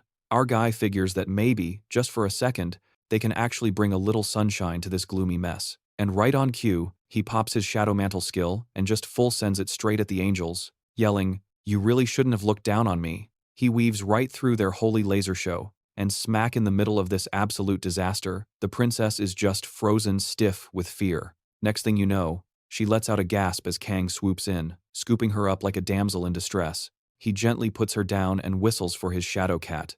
Then Kang whips out a sparkly pink crystal, muttering, "This little guy will babysit the princess for me." It's the Grove Stone. He shatters the crystal and channels all that juicy power right into his shadow kitty. The princess is still in total shock, screaming her head off as a light show from hell rains down on them. But hold on, the cat suddenly goes full kaiju, getting bigger than a skyscraper. She squeezes her eyes shut, ready for the big boom, but our favorite fluffy boy tanks the angel's entire attack. The two sides just start trading blows for a bit, a classic showdown of darkness versus holy light, until Kang gives his pet a quick thanks for holding them off. One of the angels just scoffs, calling him some pathetic mortal who's destined to lose. Meanwhile, Kang is already charging headfirst into the angelic posse. One of them pulls out a sword and parries his attack, kicking off a crazy sword fight with sparks flying everywhere. As they're going at it, Kang grumbles that his thorn debuff is about to wear off, so he's got to wrap this up fast. But then, something catches his eye. At the very last second, he throws his sword up to block a surprise attack. He dodges another one, thinking, how are these guys so quick? Even with my debuffs active, he decides it's time for a tactical retreat, dropping back down while deflecting their strikes. But then, splash, one of the angels actually lands a hit. He slides back, cursing to himself about how annoying those wings are, muttering that he's got to ground them with one big, show-stopping move. He starts chanting up a massive spell, but these winged jerks are way too fast. A freaking laser beam blasts the center of his summoning circle. Kang starts sweating bullets, and bam, something smacks him right in the chest. He grinds his teeth, bracing for the pain, but it's not lightning. It's an angel who just turned him into a shish kebab with a spear. His swords clatter to the ground as one of the angels starts gloating. Now's our chance. Slice that fool in two. But Kang just cracks a smirk as the sky lights up with dozens of system notifications. It's a buff-a-palooza, baby. That nasty spear in his chest? Yeah, it just melts away. The angels freeze mid-swing, looking completely dumbfounded. One of the feathered fools mutters that something ain't right, you think? And just like that, it's lights out. Sayonara, angels. A literal hurricane of blades rips through the heavens, raining down pure, unadulterated pain as the one-sided beatdown kicks off. He casually pops a buff, jacking up his fatal damage by a cool 50%. With a wicked grin, he declares, time to wrap this up. The next scene is just angels getting absolutely diced from all sides. The last angel, tries to make a run for it, but our boy ain't having it. He summons a greatsword the size of a minivan and yeets it, pinning the poor schmuck to the ground like a butterfly. And just like that, the fight is over. He even snags a sweet 3 levels for his trouble. Strolling through the aftermath like he's at the mall, he suddenly freezes, as if he forgot something important. He glances over. He spots the fallen soldiers, and then feels a little something brush against his leg. It's his trusty shadow cat, giving a big, lazy stretch. If you're on Team Kitty, smash that like button so I know what's up. Just then, the princess runs over, calling out Kang's name. She's all like, "Why would you go to such lengths for me? You even became a traitor." And like the stone-cold capitalist he is, he just deadpans, for the loot, obviously. But she's not done yet, whining. "But they were people, just like you. Are you just going to hold me for ransom now?" Our guy just calmly pets his cat and goes, "To be honest, I'm not a huge fan of my own species." Then he actually apologizes, telling her she's asking some seriously weird questions. She's left just sitting there with this total lost puppy look on her face, while he continues to give his cat the 5-star treatment. A few days of awkward travel later, they finally hit the border of the AU kingdom. Suddenly, the princess is all sunshine and rainbows, thanking him like he's her personal hero. But he's laser-focused on one thing: am I getting paid? She assures him he is. Right then, she holds out her hand and says she has a little something extra for him. He takes it, and bam! The system goes wild, announcing he's conquered the Tower of the Deserted Wasteland and scored an accessory with zero description, just 3 big ol' question marks. Baffled, he's like, "What the heck is this?" And then, poof, he's yeeted into a black void. The system chimes in, "You have received an emblem of trust from Princess Syria. Its purpose is currently unknown, but it might come in handy down the road." And the scene cuts to our boy, apparently on a train, heading off to who knows where. A mere 4 hours earlier, Mr. Park had told him to get his butt over to Busan. Kang, always suspicious, asked if trouble was already brewing there.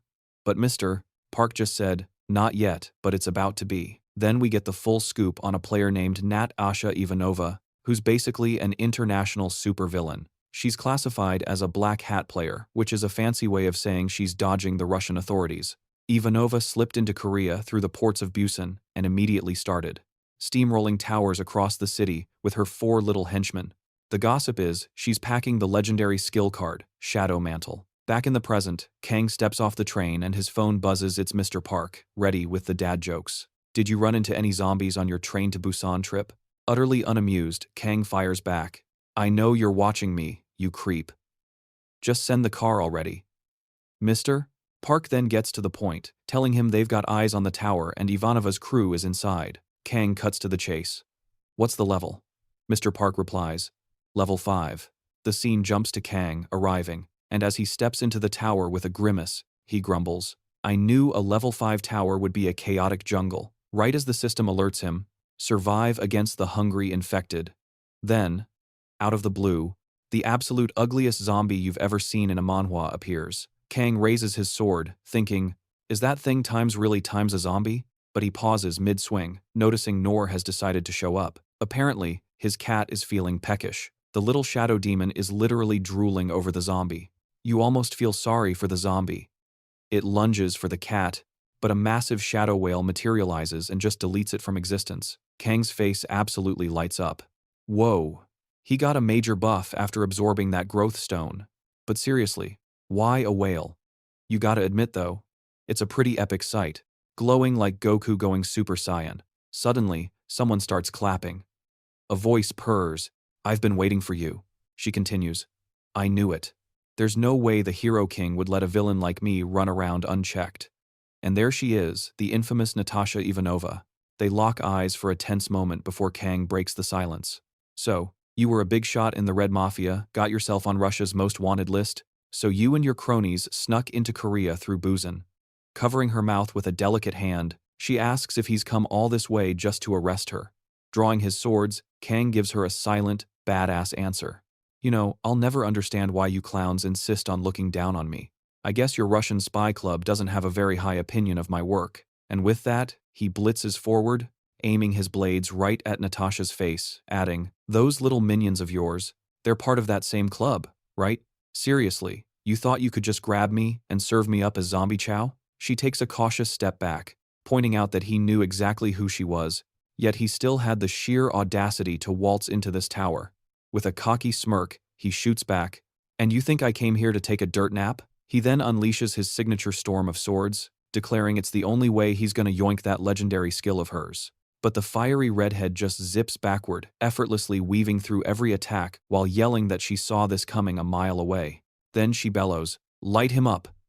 Our boy just barely manages to tumble out of the way. Even so, Her little squad of trigger-happy goons keeps spraying and praying like there's no tomorrow. But Kang is on a whole other level, dodging the bullet storm like he's Neo from the Matrix. He gets right in Natasha's face, poised to deliver a picture-perfect finishing blow. With a wicked grin, she pivots, dodges, and casually flips him the bird, totally trolling him mid-fight. He's completely stunned. His sword smashes into the floor, and he's left wondering where the heck she even went. While deflecting a hail of lead, he quickly sizes up the enemy's gear, 3 assault rifles, and 1 sniper. He launches himself into a twisting aerial maneuver, narrowly avoiding another barrage, figuring that first hit must have been a fluke. But after he blocks another, he knows something is seriously fishy, because with his shadow mantle active, he should basically be rocking an invisibility cloak. A confused grin spreads across his face as he mutters to himself, "So how in the world are these goons locking onto me?" And right on cue, our favorite shadow kitty, Nora, makes his grand entrance. Kang gives him a sideways glance and says he's gonna need a hand with this mess. The cat just purrs, totally down for some chaos. One of the women yells, "We can't get through the ice shields. We need a new strategy." But, oh, it's way too late for that. Kang is already standing right behind them. A crimson spray fills the air as his shadow thorns erupt, turning the area into a pincushion. Nora is a straight-up menace. He almost bags another one of them, too. But the dude just barely manages to parry the attack with his rifle at the very last second. A wounded blonde screams for everyone to get away from the cat's shadows. Kang just crosses his arms, smirking. Well, so you can see Nora's shadows too. Now that is a fun little surprise. But just as he's about to gloat some more, cold steel suddenly kisses his neck. Natasha reappears, whispering a stern warning for him not to even breathe. She probably thinks if he just behaves, she might let him live. But our boy Kang? He just flashes that trademark grin. He scoffs. "You talk a big game, but I doubt you've got the guts." Brimming with unearned confidence, she retorts, "Don't you dare underestimate our intelligence. Those achievement points you snagged in the level 5 tower were freakishly high, and since then, you've been slumming it in the kiddie pools. You pulled the exact same stunt last season, right after you popped your survival ability." She then orders him to ditch the cat. Meanwhile, across the battlefield, Morris is having the time of his life, gleefully launching shadow spikes as soldiers scream in glorious agony. Kang tightens his grip on his dagger, a wicked smirk spreading across his face. "And how exactly do you plan to kill me when I'm not even the real one?" She freezes solid, her brain completely short-circuiting, and before she can even reboot, 3 sharp blades are already tickling her neck. "Game over, lady," he says. "I knew from the very start this so-called shadow mantle was a cheap knockoff. It was just bait to lure me in, wasn't it?" he adds. "But since my senses were genuinely getting scrambled, that can only point to one thing. The legendary illusion ability that messes with your perception of reality." Her sword hits the floor and dissolves into dust just as Kang activates a gravity skill. Itasha's body gets unceremoniously slammed into the pavement, with Kang standing over her triumphantly. He leans in, saying, "It's not that easy to fool people, you know. You'll have to do a whole lot better than that." She shuts her eyes in utter defeat as he twists the knife. He informs her she's about to become an all-you-can-eat buffet for zombies. Absolutely savage. That poor woman. The system dings, announcing a player has been eliminated. But in that exact moment, Kang spots something off. The sword had stopped just shy of landing the killing blow, and a new alert flashes on the system screen. Multiple survivors detected. A colossal drone appears in the sky, looming over them. It declares that all survivors in Zone B16 must be purged. A bald soldier looks up to see several robots descending, chanting in a creepy monotone, "Eliminate, eliminate." He slings his rifle onto his back and just starts sprinting for his life. Suddenly, a giant Megazord-looking monstrosity appears, holding a cannon the size of a small car. It announces, "Initiating confidentiality control protocol," and then, kaboom! A massive explosion erupts. And who do we see? The player who was supposedly just killed. Kang's playful demeanor vanishes. He's thinking, are my shields even going to tickle that thing? But then a red beam of pure annihilation cuts through everything, heading straight for him and Natasha. He crosses his arms, trying to brace for the inevitable. And then, from out of nowhere, the sound of a massive clock begins to chime. And just like that, Natasha is frozen solid with shock as some weirdo pops out of nowhere, sighing, "What a complete waste. Looks like a couple of people kicked the bucket without cashing in their points." It's that greedy little shop elf from earlier, and he points a finger at someone, declaring, This is 100% your fault, buddy. The absolute madman just smirks and gives a half-baked apology. Seriously, if there's a bigger point fiend out there than this elf, I've yet to meet him. Staying true to his money-grubbing soul, he goes, just buy a card pack, and we'll call it even. Kang's just standing there, cracking up, looking like he's about 2 seconds away from giving him the bird. Then the elf swivels and points at Natasha, who's just sprawled on the ground moping, and shouts, "Go on, try pitching to that broke-looking person over there." Then he bellows across the room, "Hey you, beggar, you've got the second highest point total in the room. Wanna blow 'em all before you croak?" Poor Natasha, already at death's door, is now getting roasted by the king of capitalism. The elf doesn't let up, adding, "Let's be real, you have zero chance of surviving this, but if you buy a pack and snag a mythical card, hey, your odds might get a little better." She's just gawking at him, completely stunned, probably thinking, who in their right mind would buy anything from this cocky little jerk? Then he pivots to Kang, trying to get him to buy one, too. Kang just laughs, saying, "You're actually nuts. Is that seriously all you think about?" But he stops dead in his tracks when Natasha suddenly shrieks that she's about to dump all 374,000 of her points into random card packs. The next scene kicks off with Kang looking bored out of his mind while watching her rip open packs. She gets started and surprise, surprise, to absolutely nobody. It's just an endless parade of common cards. Natasha's grinding her teeth and sweating buckets while our little capitalist cheerleader eggs her on, saying, "Don't give up now. You're gonna pull a mythical card any second." Meanwhile, she's so stressed out she's practically chewing her own fingernails off. Kang just scoffs, commenting that pulling a mythical card is like finding a needle in a continent-sized haystack. She's already torn through almost 1,000 packs and declares this is her final one. I'm not gonna lie, I'd hire this elf as my personal hype man. The shameless little dude is screaming, "Don't you quit on me. You've got 7 cards left. You're gonna make it." What an inspiring con artist. The redhead is basically on her knees praying at this point. "If I don't get a decent card, I'm toast. Please, RNG gods, just give me one legendary." But crickets. She slumps to her knees, cursing the very ground she's on. And just when you thought it was safe, guess who pops up again? The elf, offering her a potion. He's all like, "Hey, you've still got 4,000 points left to blow." This walking, talking microtransaction just never quits. Kang, with a massive troll grin, asks if the two of them are finally done with their little soap opera. I swear, I need to take marketing lessons from this con artist. He even has the audacity to say, "You've officially used up all your bad luck." Then he whips out a chest packed with golden cards and shoves it in Kang's face, whispering, "Just buy one. I promise. You'll hit the jackpot." Dude, don't fall for it. It's a gotcha trap. My wallet still has PTSD from that exact line. Run, my guy, run. But Kang, being the absolute menace he is, covers his mouth and says, "Whoa, that's a new level of savage, even for me." Meanwhile, the redhead is about to pop a blood vessel, screaming at Kang, calling him a total jerk, and demanding he go to heck and at least buy one stupid pack. He just tells her she's getting exactly what she deserves. Although, to be fair, she kinda has a point, so he caves and decides to buy one pack. The very first one is, of course, a common card. But hey, it's Icebolt again. The system pops up, asking if he wants to upgrade it to level 2. He thinks, well, at least it's better than pulling 10,000 useless commons in a row. But before he can even finish the thought, she's suddenly right up in his grill, hands wrapped around his neck, looking like she just crawled out of a horror movie, screaming at him to shut his mouth and not interrupt her. Completely baffled, he asks the elf what in the world she's saying, but the sly little capitalist just waves him off and says, "See you on the flip side. Toodles." Kang tries to tell him to wait up, but the elf has already ghosted him. The redhead immediately goes back to cussing him out, calling him every name under the sun. But then, out of nowhere, K-boom, an explosion goes off and new challengers appear. It's those giant, Megazord-looking robots again, here to crash the party. They're rocking bazookas and look ready to turn our duo into a fine red mist. Natasha gets distracted, looking away, and Kang yells out to her. She turns, annoyed, asking what he wants now, and in that exact moment, a clean horizontal slash zips through the air and a head goes tumbling.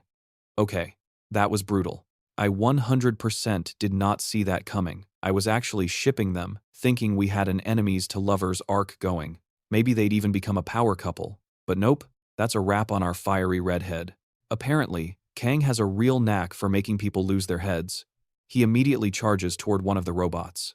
Shing. Another metal dome goes flying. Two more bots leap at him, but he's already glowing, charging up his power. He winds back his weapon for a massive swing, unleashing a massive blast that completely vaporizes the robots. Just then, he picks up another sound. Two of the bots pull a fusion ha and blast a tidal wave of fire his way. He sidesteps it like it's nothing and mutters, "Hot damn, a pharma company is behind all this tech? The second I get home, I'm dumping all my cash into their stock."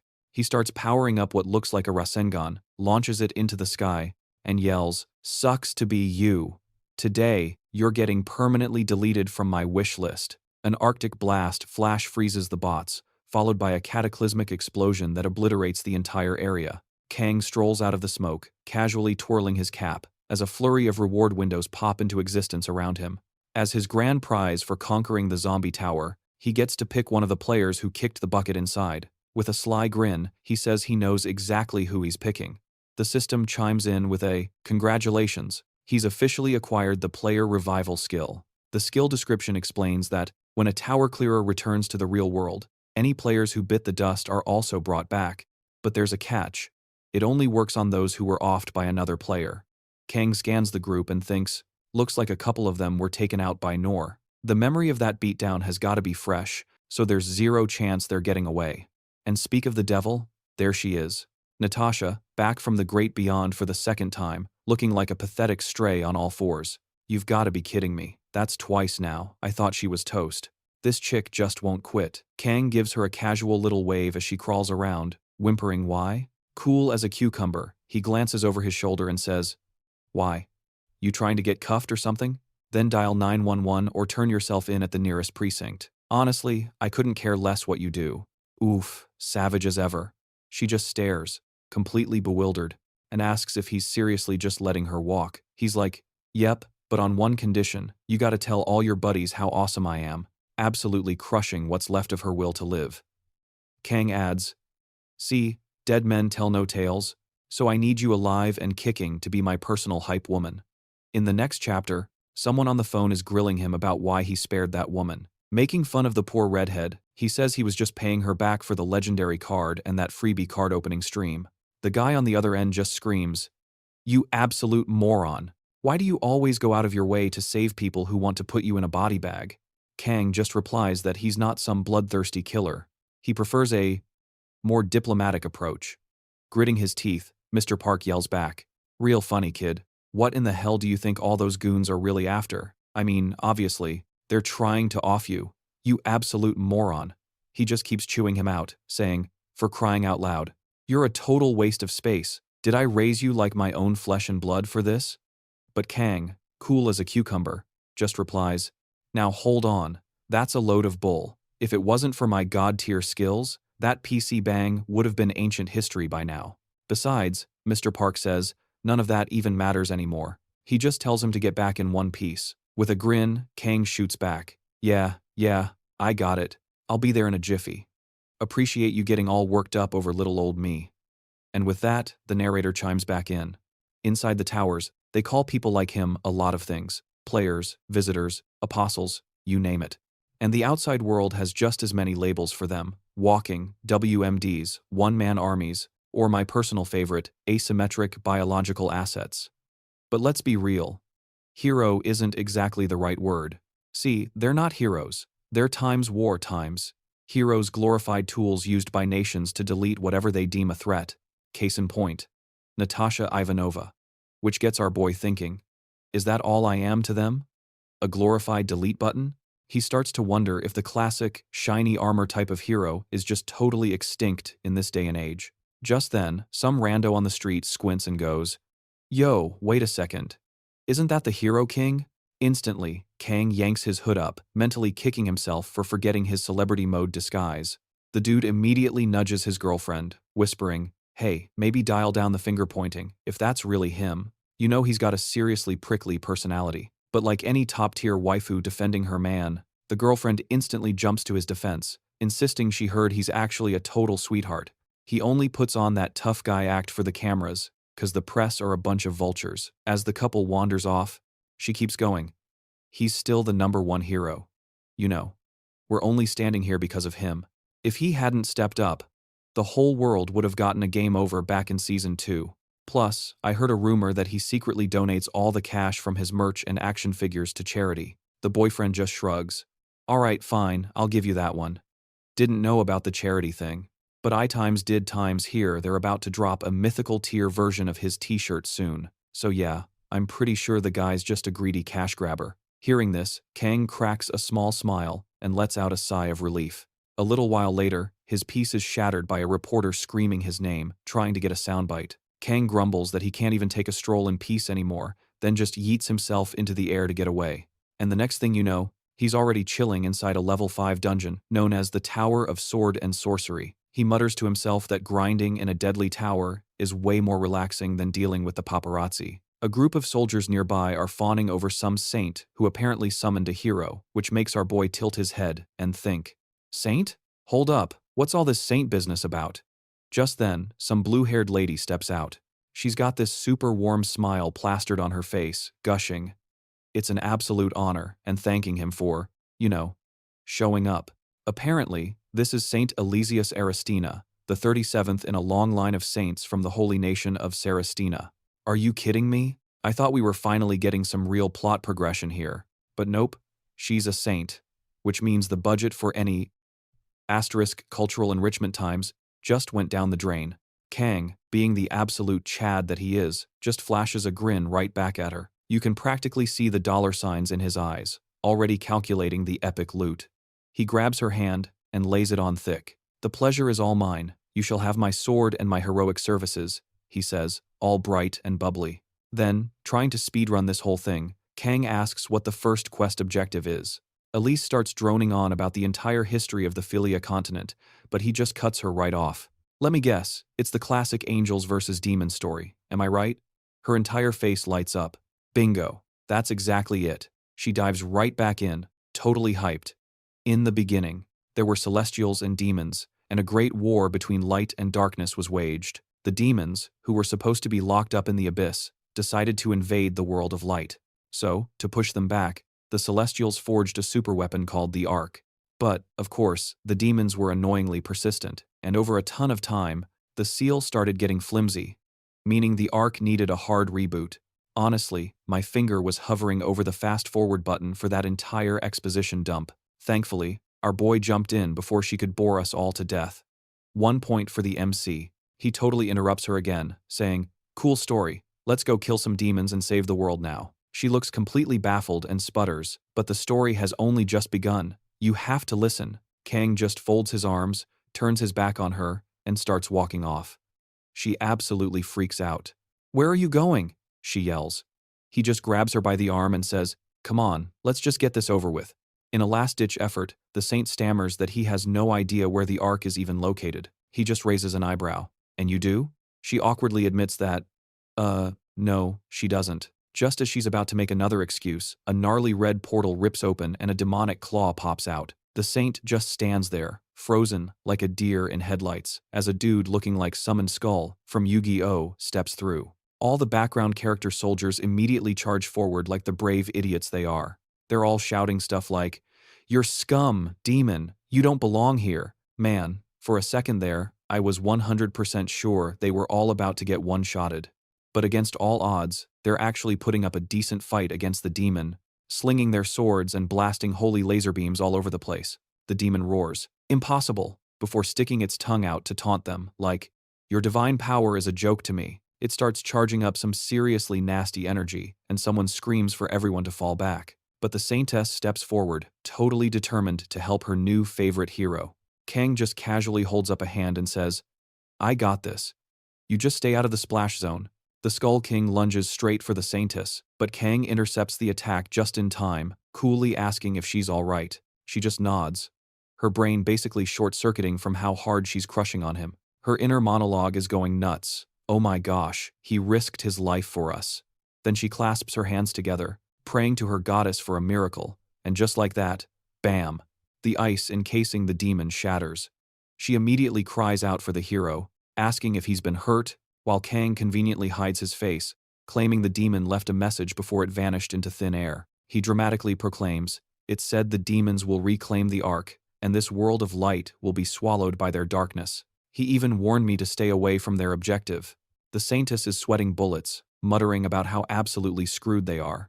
Seizing the moment, Kang insists they have no time to waste and asks if she has any clue where this ark might be. Alicia is completely stunned, admitting she had no idea the apocalypse was literally right around the corner. But she does mention there's a place they can check out. Next thing you know, they're already blazing across the plains on horseback. While they're galloping, Kang shoots her a look and says, "You were getting bored too, huh? Nice acting back there." And then Nora just materializes beside him, letting out a little meow with a ridiculously smug grin. Yep, the whole thing was a complete setup. It was all just Kang's elaborate scheme to put the fear of God into the locals. He tells Moore to dial back the flashy powers so nobody gets suspicious. The Saintess then asks if he wants her to slow down, but Kang just waves it off, saying everything's perfect. He grins and adds, "You gotta do things my way if you want to be efficient."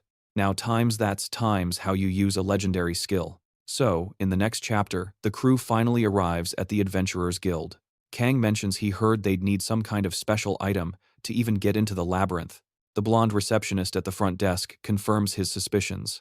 She says they'll need an adventurer's license and tells them to wait for their number to be called. As they're waiting, the Saintess launches into an exposition dump, explaining that they're in the labyrinth city of Garcia, a neutral zone, sandwiched between the holy state of Sristina and the Draeger Empire. As the name implies, she continues, it's a city built on top of an ancient underground labyrinth that's just bursting with opportunities.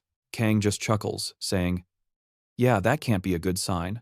If they stashed the Ark here, something's definitely fishy." Just then, their number is called, and the receptionist slides a document over for them to sign. The completely clueless Saint starts, signing away without even reading the thing.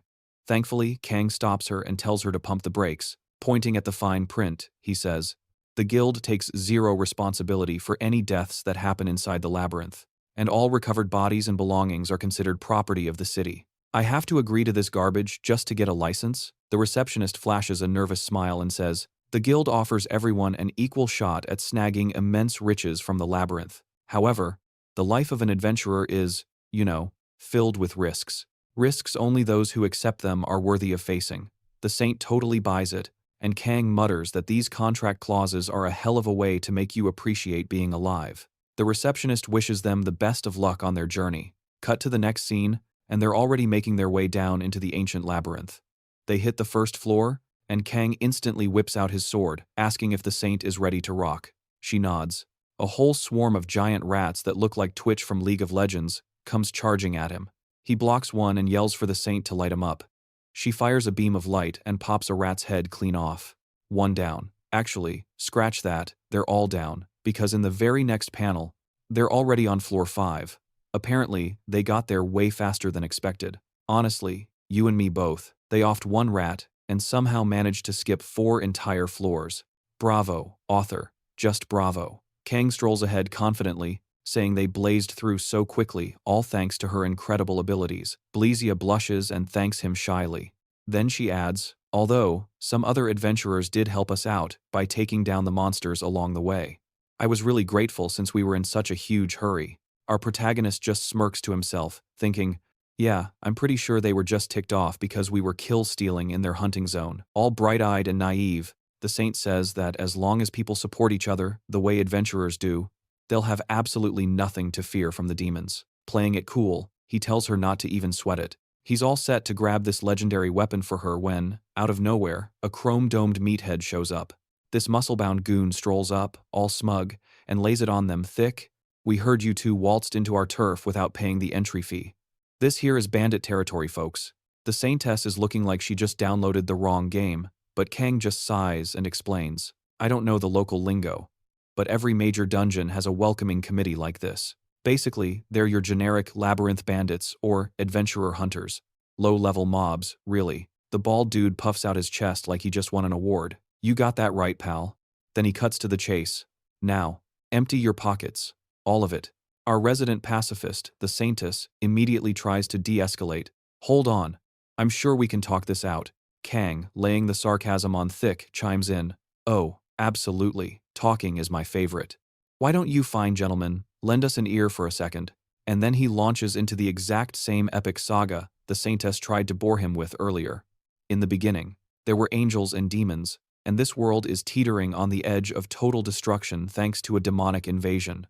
I am a hero, summoned from a distant realm, to be this world's savior, and my sacred quest is to find the angel's legendary weapon, the Ark.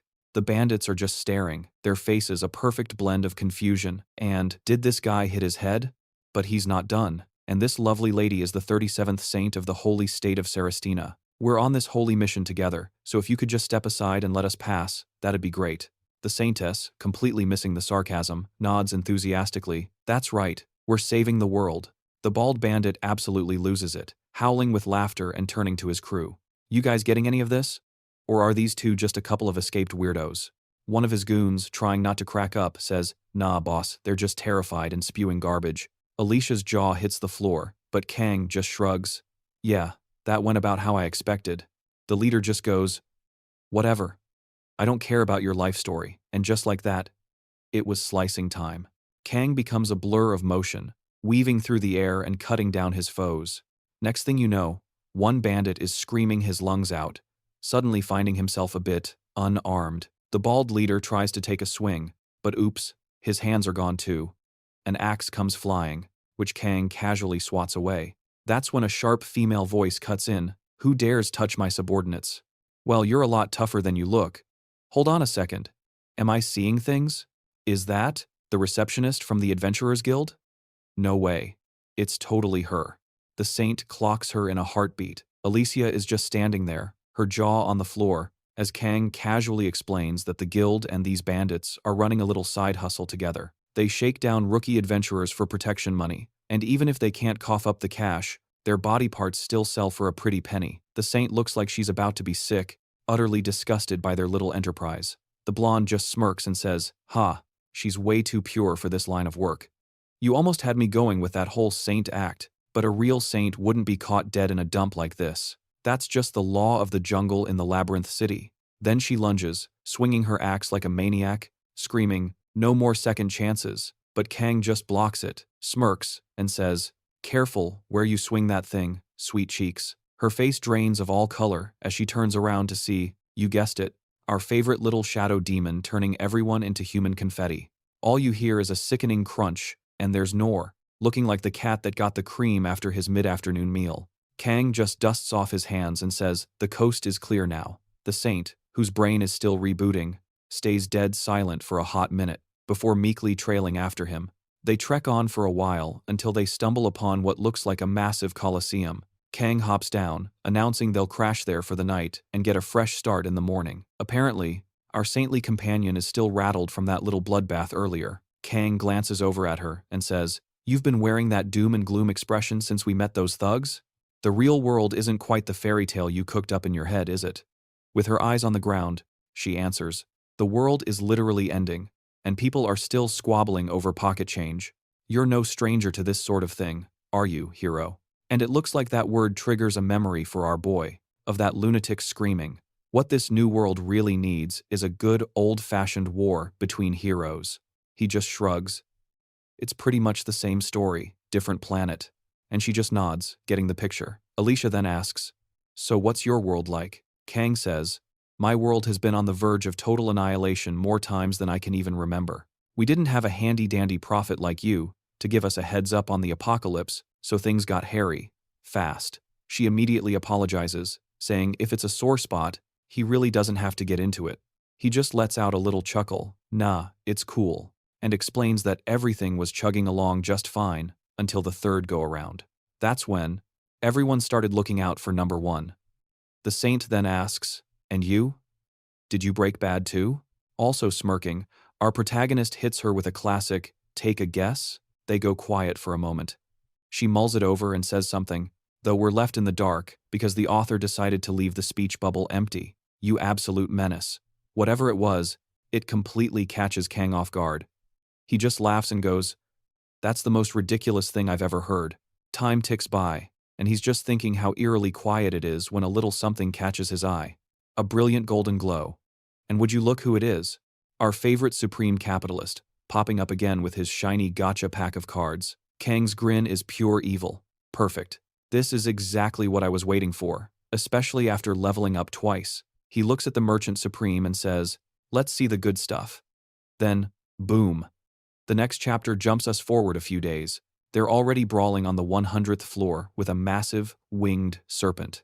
It's screeching, "The Ark will be ours. Die, hero," as it summons two absolutely gigantic snakes to rush him.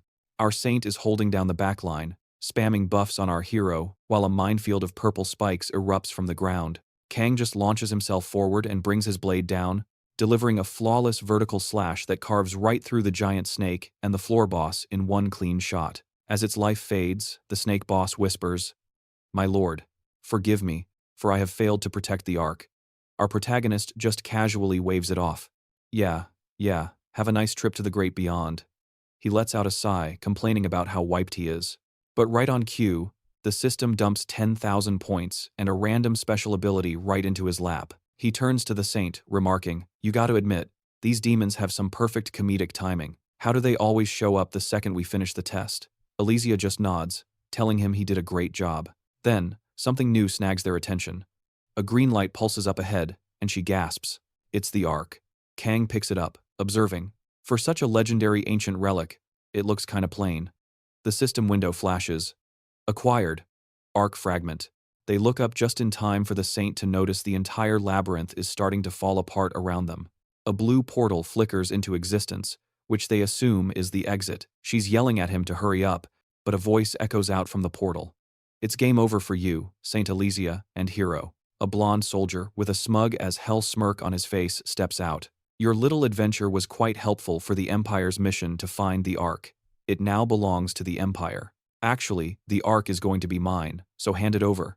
With a smile, Kang tilts his head and says, "I'm getting the feeling this guy isn't exactly part of your fan club." The saint says, "And would you look at that, it's Millie Drager, the Empire's #1 prince, grinning like a complete psycho. This royal nutjob claims he'll let them live if they play along, but Alicia's not having any of it. She shuts him down flat, saying, "That's a hard pass. The Ark is strictly for smacking down demons, not for your little power trip." Whipping out a crystal, the certified maniac fires back with his own brilliant plan. "Don't you worry, your pretty little heads. Once I get my hands on the Ark, even the demons will be polishing the Empire's boots." Our boy just whips out his sword with a casual slash, deadpanning. Well, how convenient. The main quest item just delivered itself right to our doorstep. The prince, absolutely fuming, just growls. "So, you've chosen death. Fine. Get 'em, my brave and totally not expendable warriors of the Empire. Prove your loyalty." And just like every other red shirt about to get absolutely vaporized, they draw their swords and start screaming, "For the prince and the Empire." A big ol' system warning pops up. Ding. You've entered the final stage of this story quest. The prince and his edgy-looking black guards are making a move to snatch the Ark. Our favorite saint starts dishing out buffs, while Kang has already casually summoned his 1,000 swords for the party. Honestly, so many skills and buffs are popping off, it would take a whole episode just to list them all. Long story short, he unleashes his full DPS on these poor saps, and the human kebab-making session officially kicks off. Slash. Slash. And another one bites the dust. And the prince is already sweating buckets, watching his goons get deleted one by one.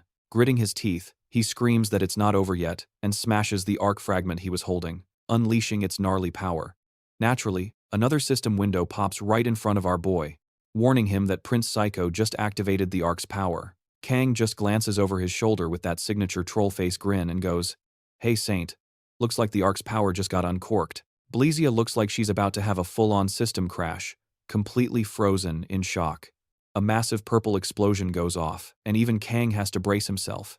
And then, K-boom, a giant, shadowy beast straight out of a nightmare emerges, looking like a roided-out demon. The remaining soldiers just stare, like, "Your Highness? Is that you?"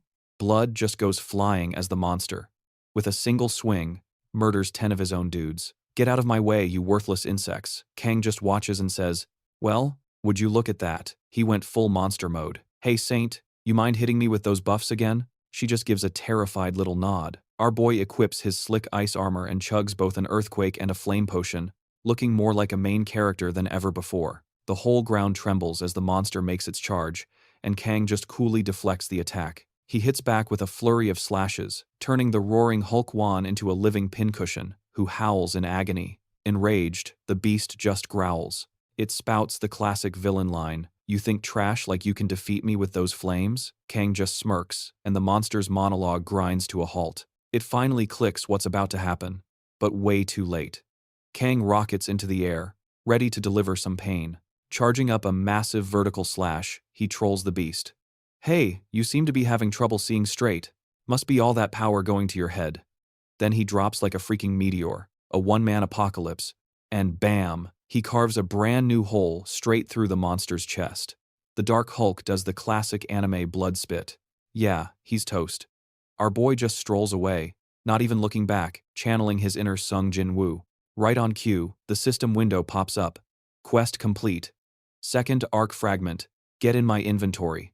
A massive green beam shoots down from the sky, and Kang's just like, ugh, this feels like a cutscene from a cheap gacha game.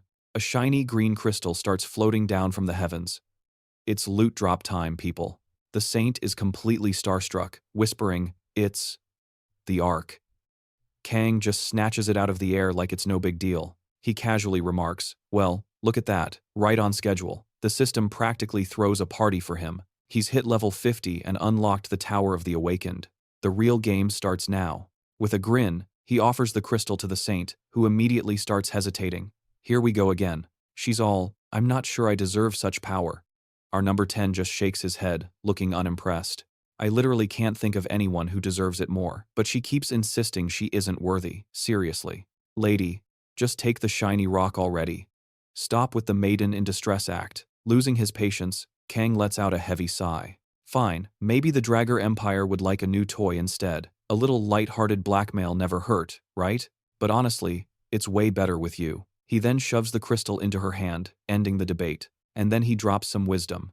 From what I've seen, the ones who scream about being qualified are the first to use power for all the wrong reasons. They end up like that because they're obsessed with duty. But you're different. You'll fight alongside everyone, won't you? The Ark is just a tool to get the job done. She stares down at the glowing crystal, finally getting it. Her eyes are sparkling as she softly thanks him for his words, and Kang plays it cool, like, "Hey, no problem. Glad I could help." The system chimes in again, announcing he's officially cleared the Tower of Sword and Sorcery. With that powerful weapon finally in her hands, Saint Elysia was able to defend her kingdom, kick out all the demons, and basically save the world. You know, a typical Tuesday. Now, Saint Elysia trusts him completely. As a special bonus, he gets the blessing of the Saint buff. Sweet. Sometime later, we find our hero just chilling on the couch, watching the news report on the tower he just soloed. And his only thought is, "Man, I probably could have done that faster." The absolute flex. Or maybe not, since it's only mid-January. Rolling over in bed, he grumbles, "Besides, I've got way bigger fish to fry right now." A few days later, Kang is just minding his own business, strolling down the street when he hears a ruckus. He glances back to see a pack of 10 reporters sprinting at him full tilt. As per usual, they're desperate for an interview for their little magazine. Without even blinking, he requests to enter a tower. The reporters skid to a halt, completely dumbfounded. Dang it, he actually ducked into a tower. What kind of messed up tower is it this time? They all freeze solid when they realize it's the Tower of Awakening. Inside, a booming voice echoes around Kang. "I have been waiting for you, child of 1,000 faces and 1,000 talents." He cracks an eye open, already annoyed, and says, "Cut the dramatic nonsense. Let's just get this over with." He then takes a look around. He's trapped in a hall of mirrors, reflecting countless versions of himself, and every single one is cackling. The voice chides him for being too impatient. One of the reflections begins to twist and warp, its eyes glowing a sinister red. "Don't you worry," it sneers. "We'll begin right now." All the mirrors suddenly shatter as a foot steps through the wreckage. It looks exactly like his. And then we see it. It's Kang dressed up like a clown, or maybe a clown that stole Kang's face. It's honestly a toss-up. Our protagonist draws his swords, and so does his creepy clown copy. Their blades clash as Kang charges in. The fight kicks off, fast and ridiculously fierce, but every single thing Kang does, the clone mirrors perfectly.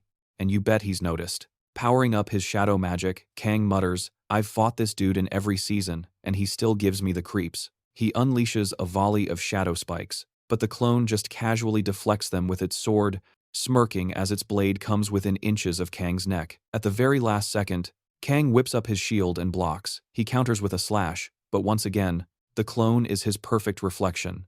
Kang yells out for Nor, his beloved cat, but absolutely nothing happens. He quickly figures out he can't summon his familiars in here. Backing up, he sighs. Well, it was worth a shot.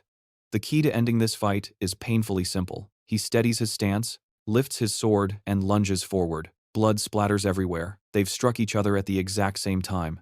The clown just laughs, tilting its head. Why so serious? It then continues its monologue.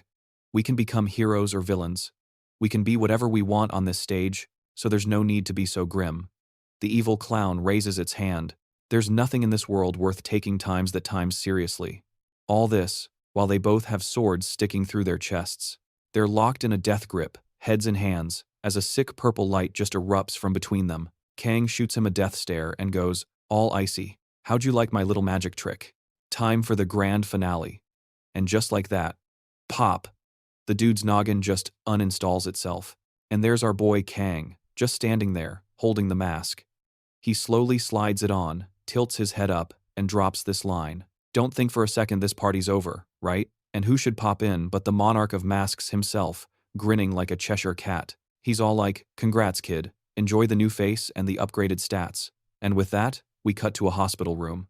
Mr. Park is absolutely booking it down the hall, giving Usain Bolt a run for his money. He practically kicks the door down, totally out of breath, only to find Kang chilling, who just casually raises a hand.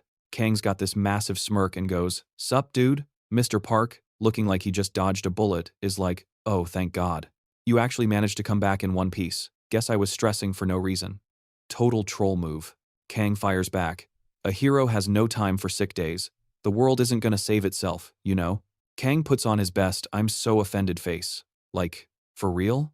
Dude, I literally just checked into this 5-star hospital resort, and you're already trying to send me back into the grinder? Mocking him, Mr. Park says, "Bro, you're chugging potions like they're soda, and you've got more healing skills than a pharmacy. Stop being such a drama queen." But then Kang's face gets serious. Nah, these hits were for real.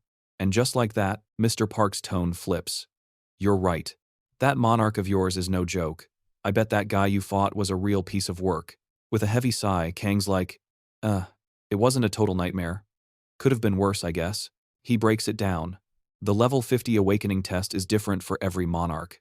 For him, it was a classic fight, your evil twin scenario, and the prize for winning was basically his own talent on steroids. In other words, he basically got a copy-paste of every single skill card and attribute he's ever farmed. Talk about a power-up.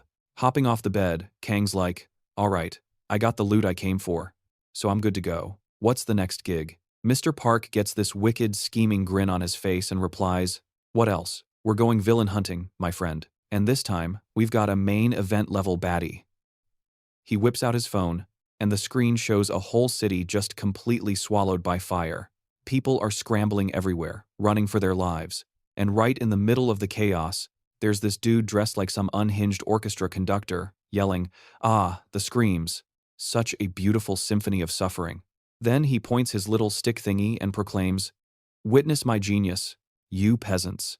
Allow me, your maestro, to grace you ignorant fools with my art."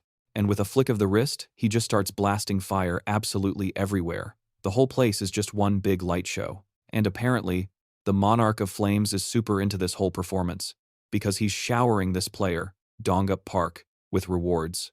The pyromaniac spreads his arms wide, gushing, "At last, someone who gets the beauty of my art, the true Monarch of Flames." Right before he spots the authorities closing in to cuff him, an officer shouts, "Damn it, looks like the perp ducked into a tower." Someone asks, "Which tower did that nutjob run into?" "Level 4, the officer answers. Another one mutters, "That one's a 2-person max." Meanwhile, completely unfazed, Kang casually strolls right past them, hands in his pockets, just taking in the view of the burning city. He's thinking, a player doesn't have to be a hero, but a player who literally sets the world on fire? Yeah, this time he's actually mad, stone cold, serious. That psycho is about to get what he deserves. System prompt, enter tower. The scene instantly shifts to a massive gladiator-style arena. The roar of the crowd is deafening. The flame nutjob spots him and lets out a booming laugh. Oh, They sent another lamb to the slaughter? But he freezes mid-laugh when he gets a good look at who it is. Kang just draws his sword and says with ice in his veins, "Yeah, they sent me, you freak show." The pyromaniac's eyes light up with pure glee. The Hero King. Of all people, you should appreciate my glorious art. Join me. But Kang just cuts him off, deadpan. A pretentious circus clown. Honestly, it's a mystery how the world got filled with wannabes like you.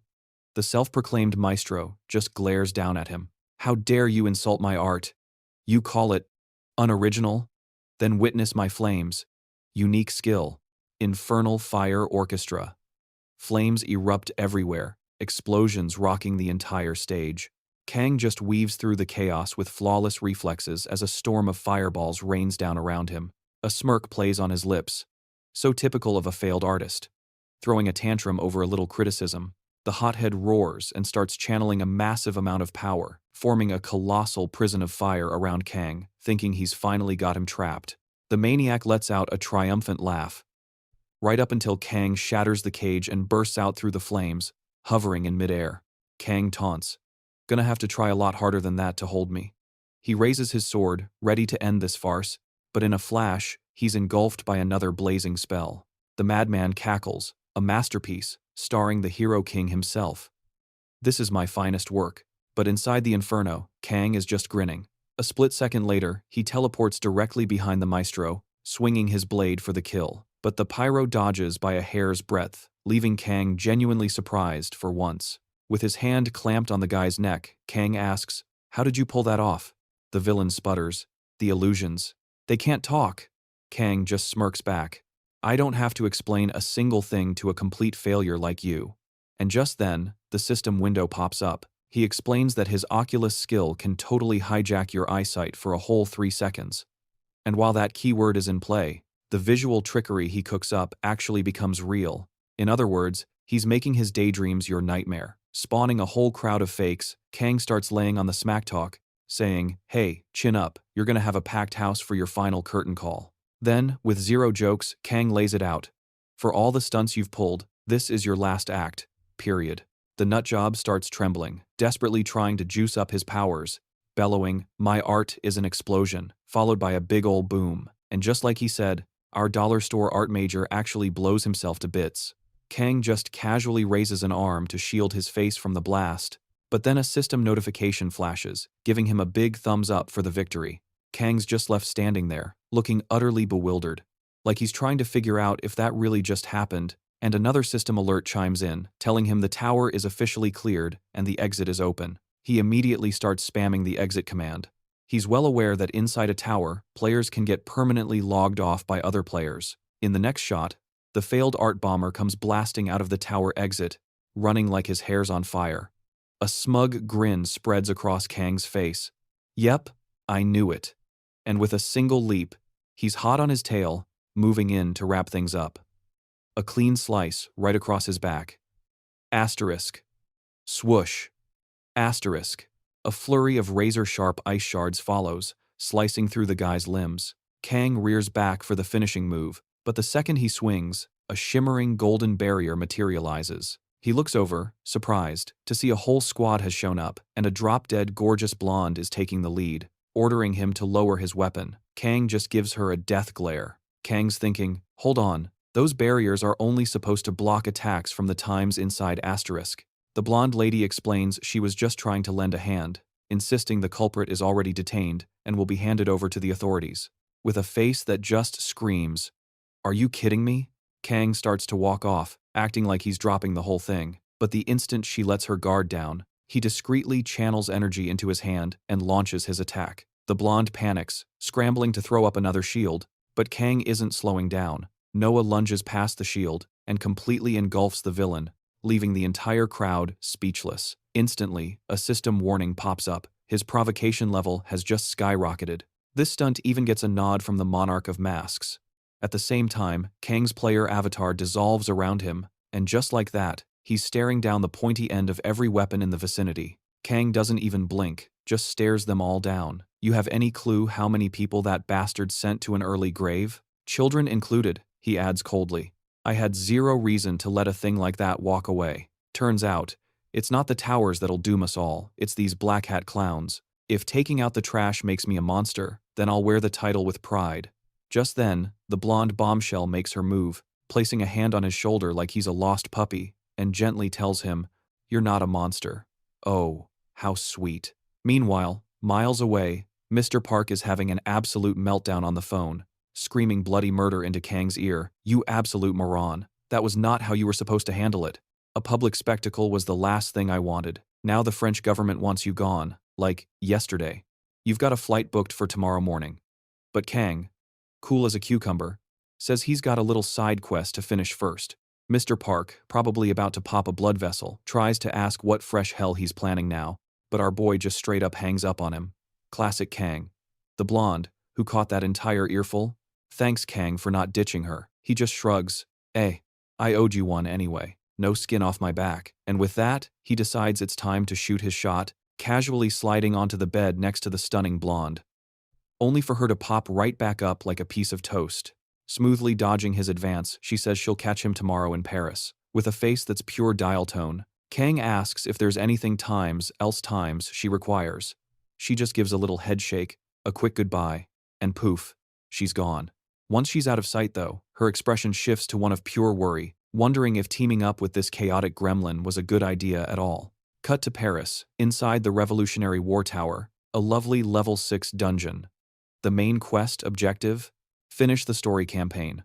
We find our heroes in a high-speed carriage chase, because of course we do. Kang's throwing up a sick, magical barrier, deflecting a whole storm of arrows like it's nothing. Inside the ride, he yells over to the blonde, "Bridge up ahead! That's our choke point."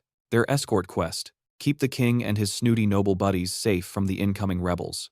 With a superhero-level leap, Kang and the blonde bail from the moving carriage and totally wreck the bridge behind them, leaving the VIPs safely on the other side. Now it's time to face the welcome party. But just as they're about to throw down, one of the knights yells for everyone to hold up. He points right at Kang and shouts, "Hey, you're one of us, the rebels. We thought you were here to save us. What are you doing, playing bodyguard for the corrupt kingdom? Bro, come back to the winning team. We don't want to fight you." Kang slowly turns to the blonde, one eyebrow raised, and asks if times little detail is why she needed his help, specifically. The penny drops. This ain't her first rodeo in this historical hellscape. The blonde admits she discovered this whole scenario inside a level 5 tower. "I never once questioned our cause," she says. "We were fighting under the same banner as the French Revolution. Liberty, equality, and solidarity." It finally dawns on Kang that her so-called righteous pals are now pointing their swords at them, so he gives her a little heads up. "If you're planning on a last-minute team swap, now would be a great time to mention it." But she's not having it, insisting that supplies are scarce, and their best bet is to just steamroll this floor like any other level 6 tower. Kang just shrugs, saying, "Alrighty then, I guess we're past the point of no return." She cracks a smile, admitting she's glad he's the one by her side in this mess. And then, in the next chapter, the rebel captain makes one last-ditch effort to reason with Kang, but the guy can't even get a full sentence out before Kang casually shoves his blade through the captain's gut. "Tell me," he asks, "do we still look like holy messengers to you? This is your one and only warning. The bridge is toast. Scram now, unless you want to bleed out for absolutely nothing." But the captain, stubborn as a mule, declares they'll fight for their precious cause, even if that means taking on the visitors head-on. He and his soldiers suit up in some flashy magic armor, screaming their lungs out for freedom and equality. The whole squad then charges forward, pulling out their special anti-visitor formation. Not missing a beat, Maria starts chanting, wrapping Kang in layers of protective spells and a holy glow. The blonde shouts for him to get behind her and keep his sword at the ready, but yeah, like that's gonna happen. Kang decides it's his turn to play. With a single thought, he snuffs out every last speck of light on the field. This, of course, leaves the holy warrior totally blind and useless, since she's got 0 night fighting skills. An attack nearly clips him, and he gets a quick reminder that level 6 mobs aren't playing around. They can pinpoint his location even in pitch-black darkness. Out of nowhere, Kang yells at the blonde to get her shield up, warning her that an attack is coming her way.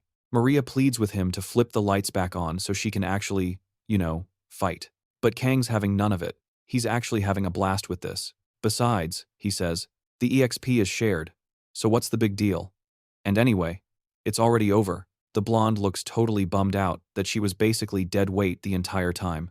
But Kang just holds out a hand and says, "Come on, we gotta bounce. That chunky king is next on the list, you know. It'll be a total waste if those other guys get to him first."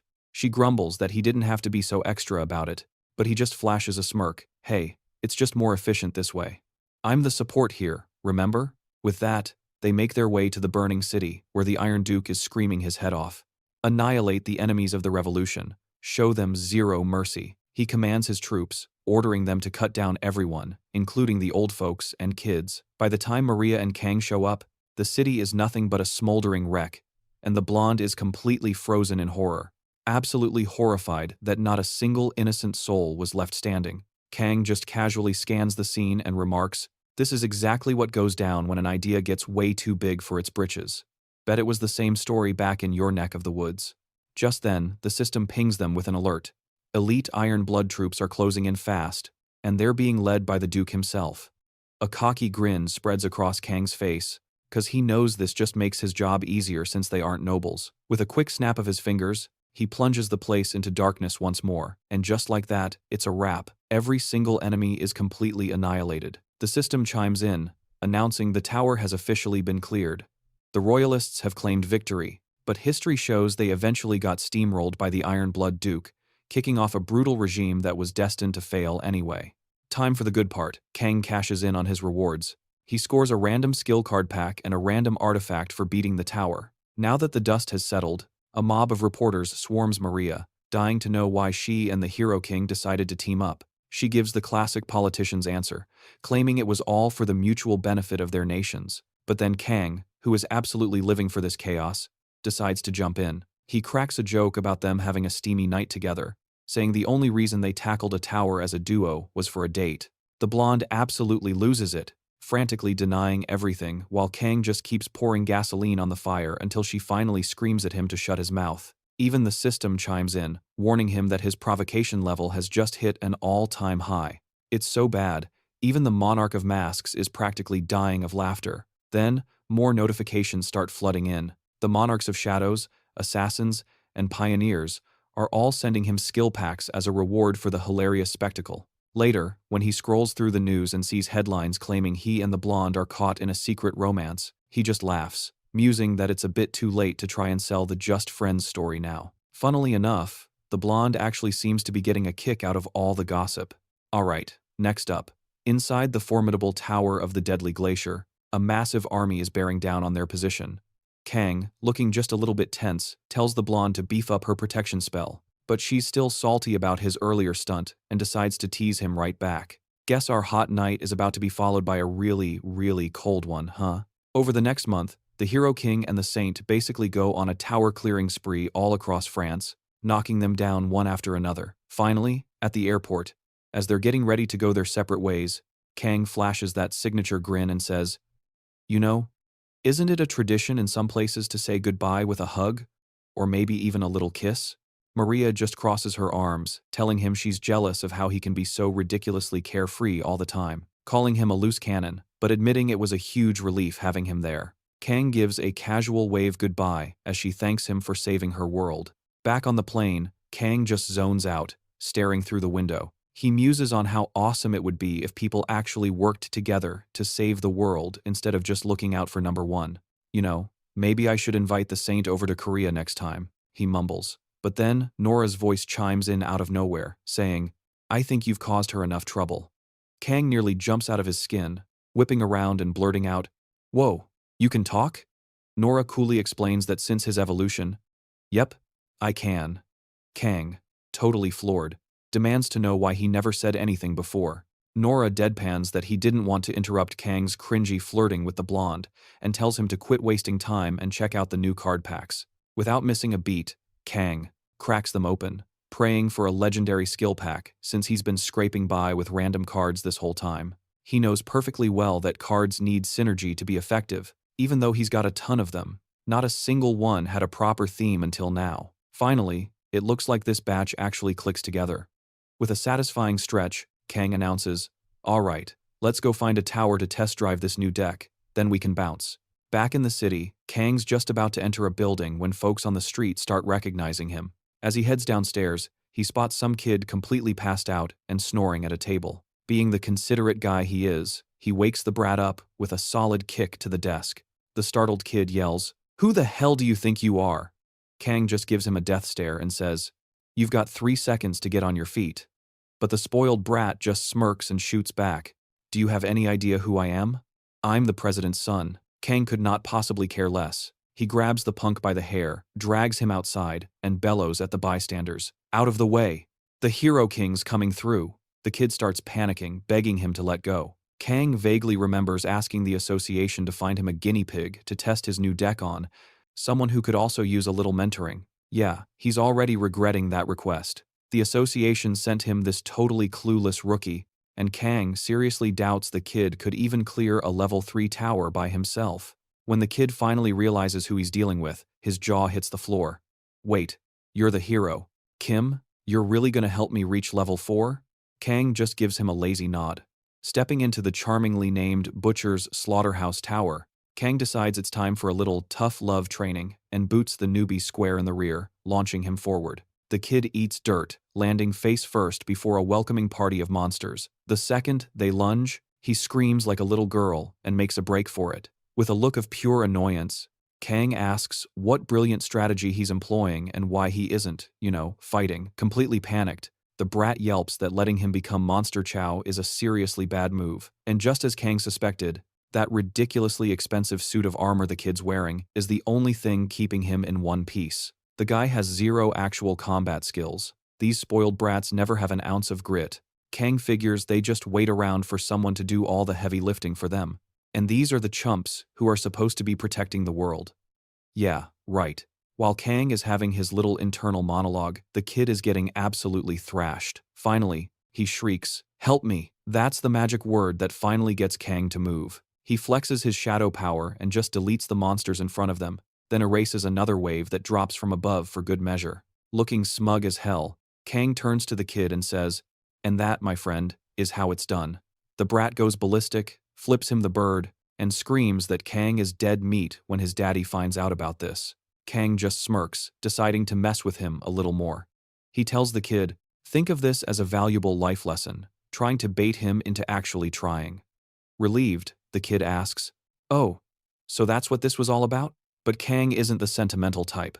With a wicked grin, he replies, "Nah, you're just a useless piece of trash." And he uses this perfect opportunity to test out his new assassin aspect card, marking the boy and one-shotting him on the spot.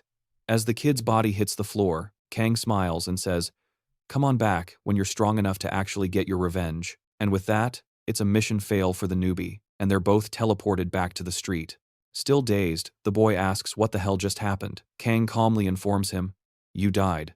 The brat immediately gets all worked up again, shouting that Kang will have to face his father and the mega corporation he runs. Kang just busts out laughing, completely unfazed. Grabbing the kid by the collar, he leans in and says, "I'm curious. What exactly is your dinky little corporation going to do? The people who want me gone are national-level threats. You honestly think your daddy's company can even compare to that?" Right in the middle of their heated exchange, they both hear a very distinct click. Suddenly, a flood of system notifications announces they've been drafted for Labyrinth number 999, a special little playground cooked up by the Monarch of Masks.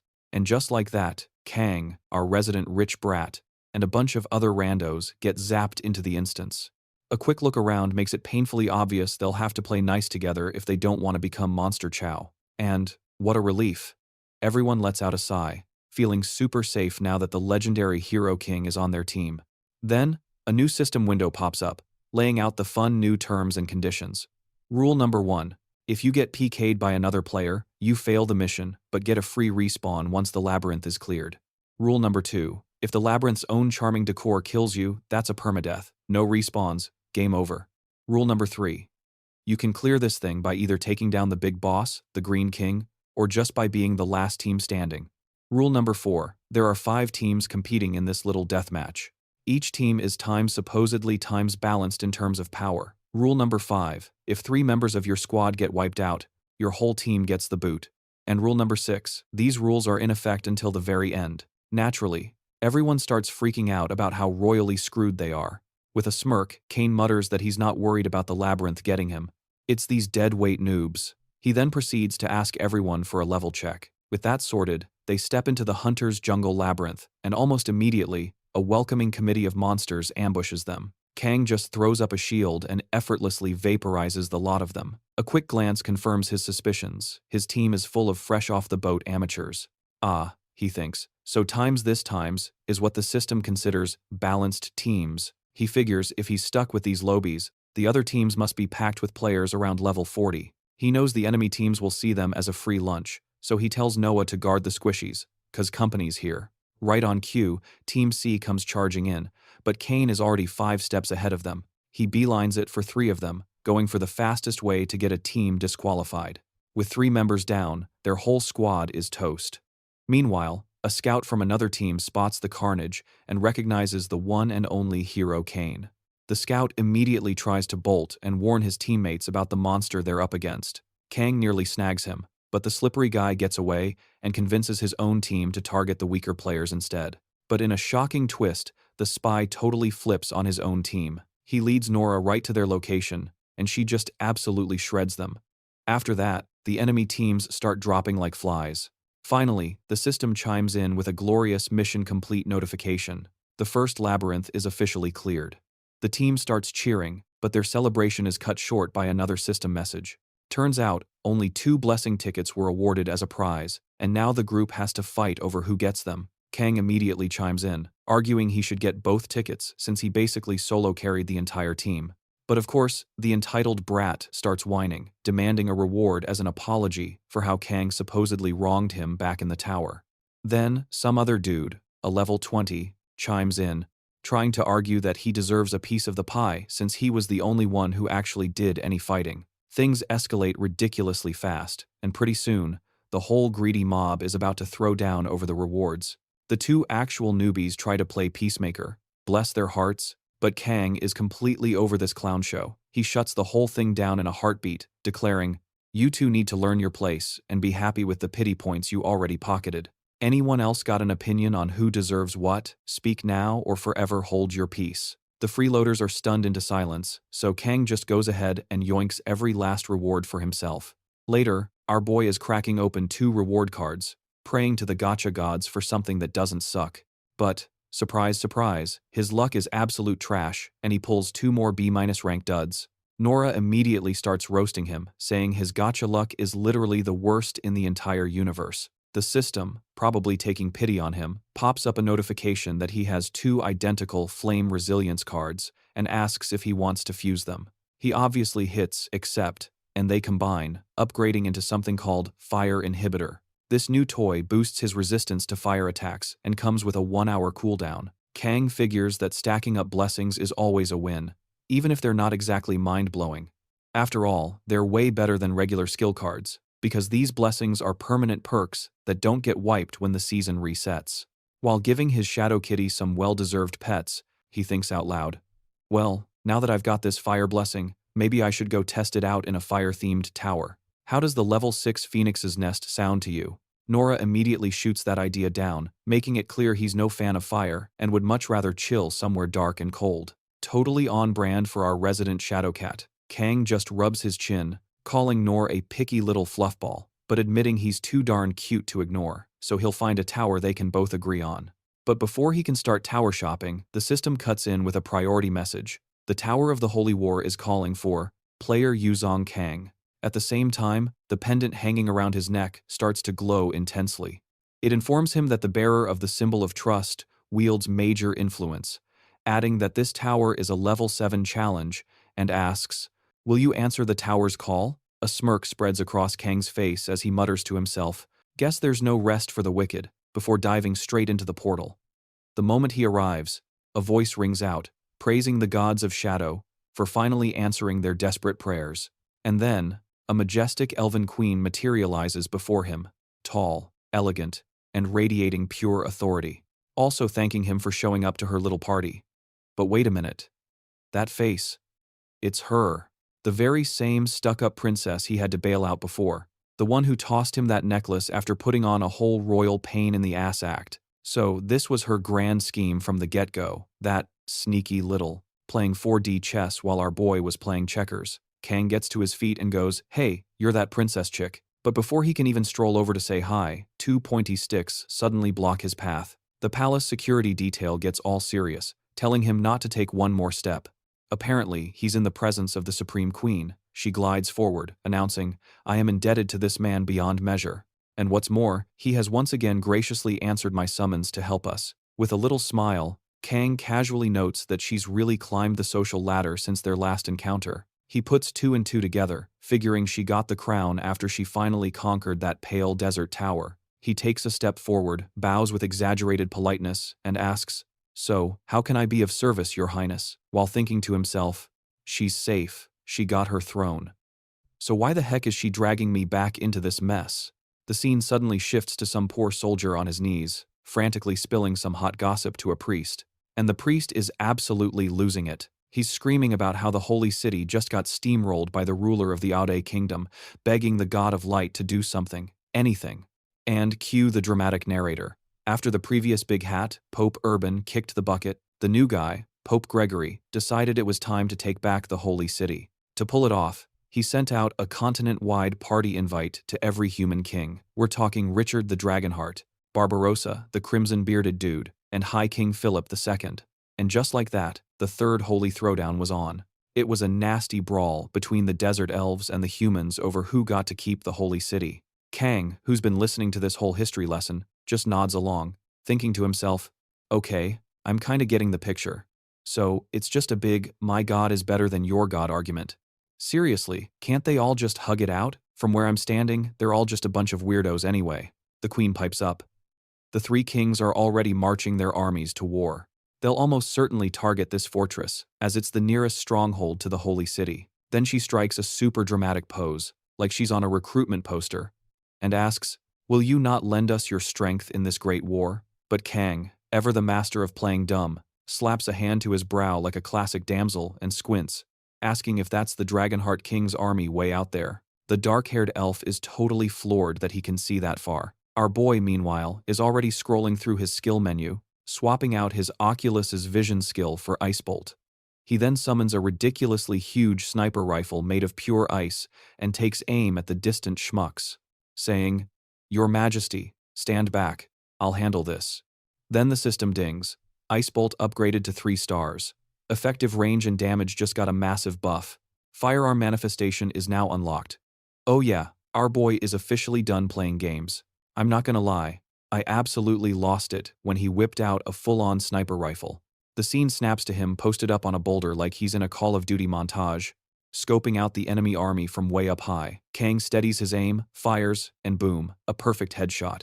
Someone down below panics, screaming, "It's the visitor from yesterday," and the commander immediately starts barking for the troops to raise their shields. They form a shield wall like something out of a Viking movie, totally blocking his shots. Kang just observes and says, "Well, look at that. Those shields have been blessed by the Monarch of Flames." I've been hearing that name a lot lately, ever since I started getting care packages from the Monarch of Frost. The commander orders Squad 2 to pinpoint the visitor's location. Kang just hops down from his perch and charges straight for the enemy, grinning like a madman. Guess playtime's over. At that very moment, the Queen's elven archers unleash a volley, raining arrows down on the enemy's shield wall. A soldier yells out in terror, "Elves, should we fall back to the main force?" But the commander shouts back, "No, we have to find the visitor. The arrows of those heretics can't possibly pierce the shield of the god of light." And right then, you hear a times thunk asterisk. An arrow smashes right through his shield and embeds itself deep in his skull. The princess just smiles, coolly remarking, "Everything's unfolding exactly as the visitor predicted," which means the enemy's main army is about to make its grand entrance any second now. A confused soldier shouts, "Why is the apostle fighting for the heretics?" He's praying to his god for dear life as Nora tears up the battlefield, summoning that colossal whale once again, and it just smashes through the enemy ranks like an unstoppable, blubbery freight train. Honestly, Nora is starting to get so overpowered it's not even fair anymore. But then, someone actually slices through Nora's shadows, yelling for the soldiers not to lose their nerve. Even Nora looks genuinely surprised. A new challenger steps forward, raising a sword that glows an ominous red. "Hold your ground. Show no weakness before the god of light." And it's none other than King Richard, the legendary Dragonheart King. He makes a beeline straight for the Elven Queen, but then a massive shadow rises up right behind him. The king turns around just in time to be swallowed whole. It looks like it's all over, until he raises his crimson sword high, carving through Nor's shadows with a mighty roar, proclaiming, "By order of the god of light, listen up, you godless heathens," he boomed, planting his sword into the ground for effect.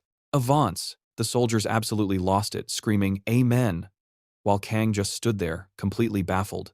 He muttered, "Well, this could get ugly," as he started summoning his ice blades. But just then, a literal storm of arrows descended upon the enemy forces. An elf yelled at Kang to keep his eyes on the main target, as more elves leaped into the fray, shouting that they were going to purge the heretics dry in the name of their queen. They charged in like a pack of psychos with massive grins plastered on their faces, and Kang could only think one thing: these people are completely off their rockers. The battlefield instantly erupted into total chaos. Swords rang, light and darkness clashed, but the elves were absolutely dominating the field, slicing through enemy soldiers left and right. The Dragonheart King watched his forces get shredded, absolutely livid, and charged forward, cutting down one of the elves himself. Kang met his gaze, spread his arms with both blades ready, and let out a cocky smirk. "Now we're talking." Our boy immediately launched himself into the fight, unleashing his signature storm of slashes, but the Dragonheart King blocked every last one by just lifting his sword.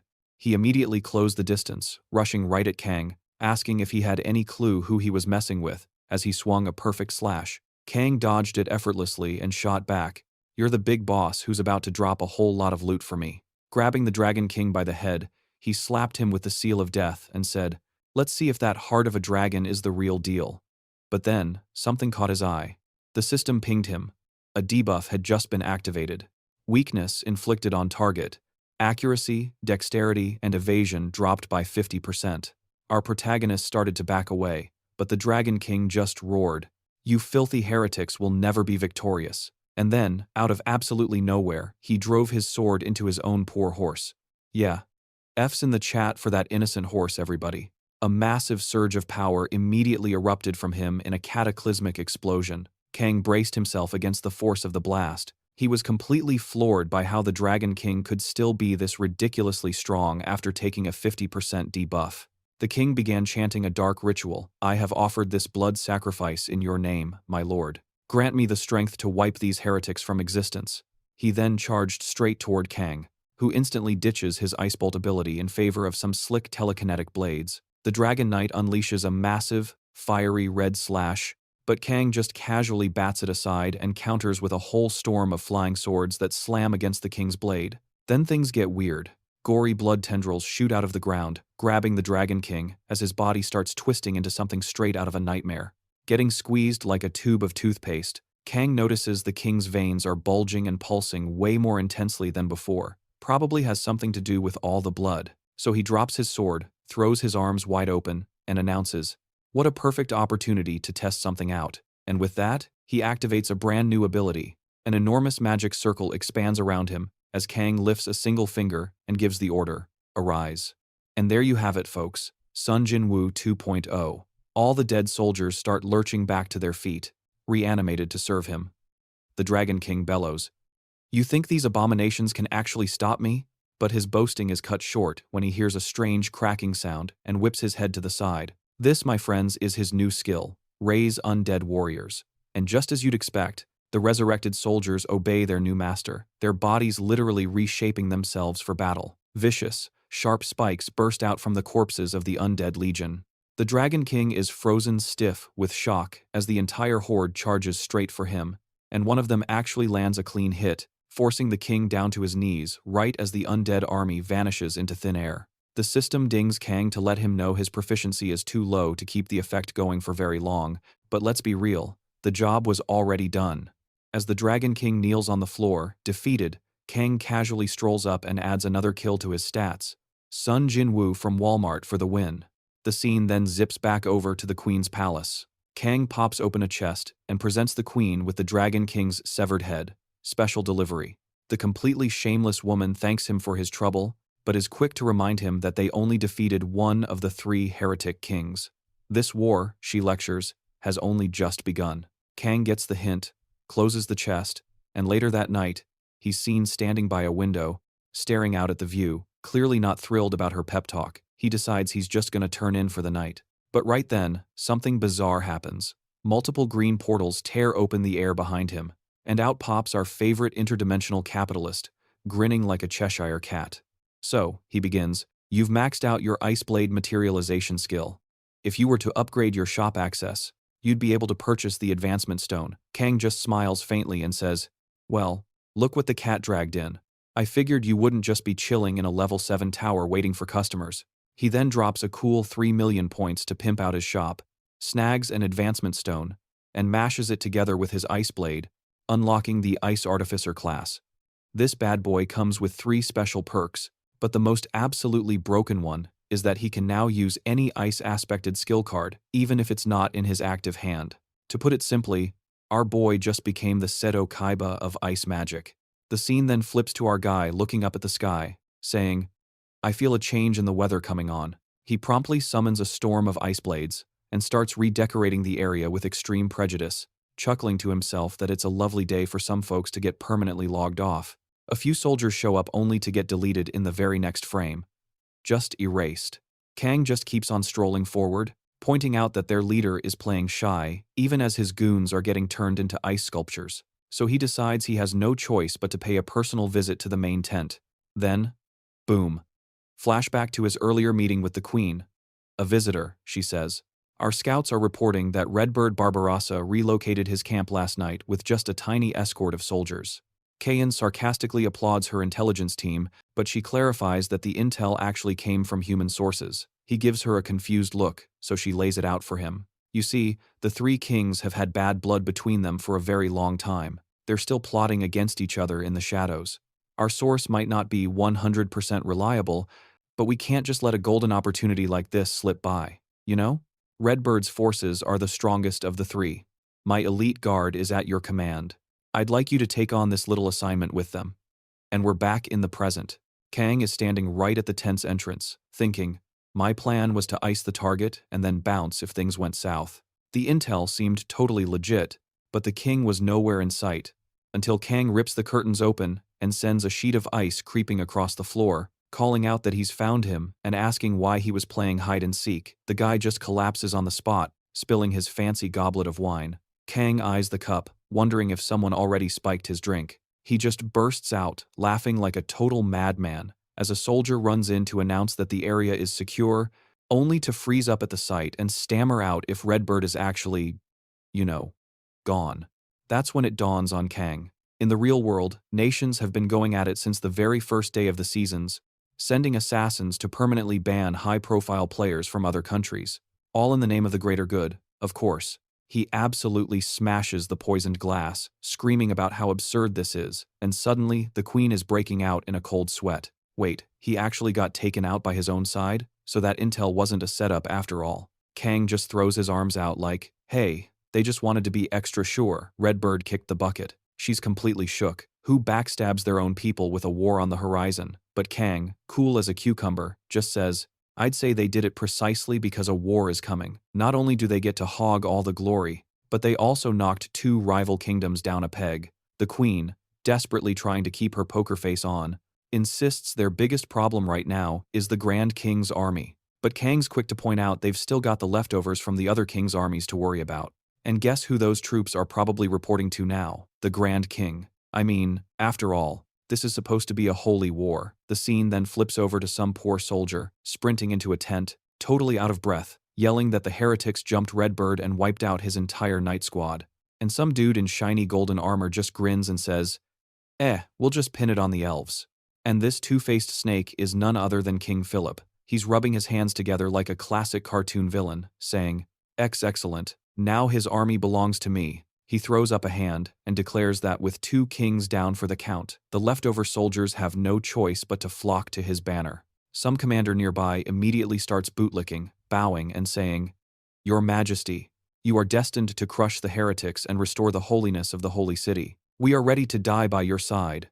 The schemer just smirks and cackles, calling himself God's chosen tool who totally got a message from on high, telling everyone to get revenge in his name, and oh, by the way, let's stick Redbeard's and the Dragonheart King's old troops on the front lines. I mean, What an absolute girl boss. Slay, king. You know what though? I kinda dig this type of villain. At least, right up until our boy shows up and yeets his head from his shoulders. But even as he's fading, Philip is still spouting, "You have to trust my judgment. I'm being guided by an angel of the Lord." Then we cut back to our MC, standing there like a boss, scoping out the enemy forces. He mutters, "So, we've got the Dragonheart King's troops, Redbird's armored goons, and a whole new army, all marching under one flag." And that's when the light bulb goes off. They're using the other king's armies as meat shields. "A classic scummy move," he says. "That's what war mages do best." And right on cue, the soldiers start their war cries. "Purge the heretics in the name of the God of Light." For the sake of peace, our protagonist just lets out a massive sigh. Pretty sure he read that exact cringy war cry in a history book. Do these clowns really think that committing mass unaliving is the secret recipe for world peace? He just spins around and whips out a card, declaring, "Zephyr, summon the Western Wing. It's go time." A little chime from the system confirms the party-wide buff has been successfully activated. He then blasts into the sky, unleashing an absolute blizzard of ice magic down on the enemy's front line. Some soldier on the ground spots him and screams, "There's the outsider. Make him pay for what he did to our king. Hold the line." And who should step forward but King Philip himself, drawing his blade. He bellows, "God of Light, grant us victory." And in a brilliant flash, the king unleashes a freaking tidal wave of fire, completely vaporizing Kang's ice storm. One of the grunts starts cheering, "The gods are with us." While on the flip side, the elves are knocking their arrows. And wouldn't you know it? One of them says the exact same thing, except their deity is the god of shadows. Of course. Suddenly, a flood of system notifications starts popping up. A whole bunch of councils have just joined the server, the Shadow Council, the Frost Council, you name it. Kang just squints at the chaos, thinking, seriously, what do these gods even get out of all this drama? Explosions start rocking the battlefield as soldiers raise their shields to block the storm of elven arrows. You can tell he's getting seriously annoyed now. I'm calling it, these gods are just a bunch of cosmic griefers. And right on cue, Nor shows up on the scene. He tells Kang to quit his monologuing and just do the job he was hired for. Kang just cracks his neck and smirks, point taken. Let's end this now. I'm already getting bored of this whole production. The next chapter kicks off with a system message from the Shadow Council. Do not disappoint us. We are temporarily granting you 100 shadow puppets. Kang lands on one of his new minions with a wicked grin. Well, aren't they just feeling generous today? But then, he notices something. It's the same angels he already clapped earlier. He lets out a smirk. Guess the enemy team got some respawns. Fine, he orders. Those rank 9 angels are all yours. Puppets, go wild. A smile plays on his lips as he adds, I'm only interested in one particular target. And right then, King Philip dive bombs from the sky, bringing his sword down in a devastating vertical slash. Kang dodges it like it's nothing. Philip lands with a laugh, but Kang freezes for a second. That cape, how the heck does he have that item? Is this due to player 2? Philip's grin widens. You're the real heretic here. You bastard. He lunges forward, roaring, I, King Philip. I will destroy you in the name of light. Kang just smirks.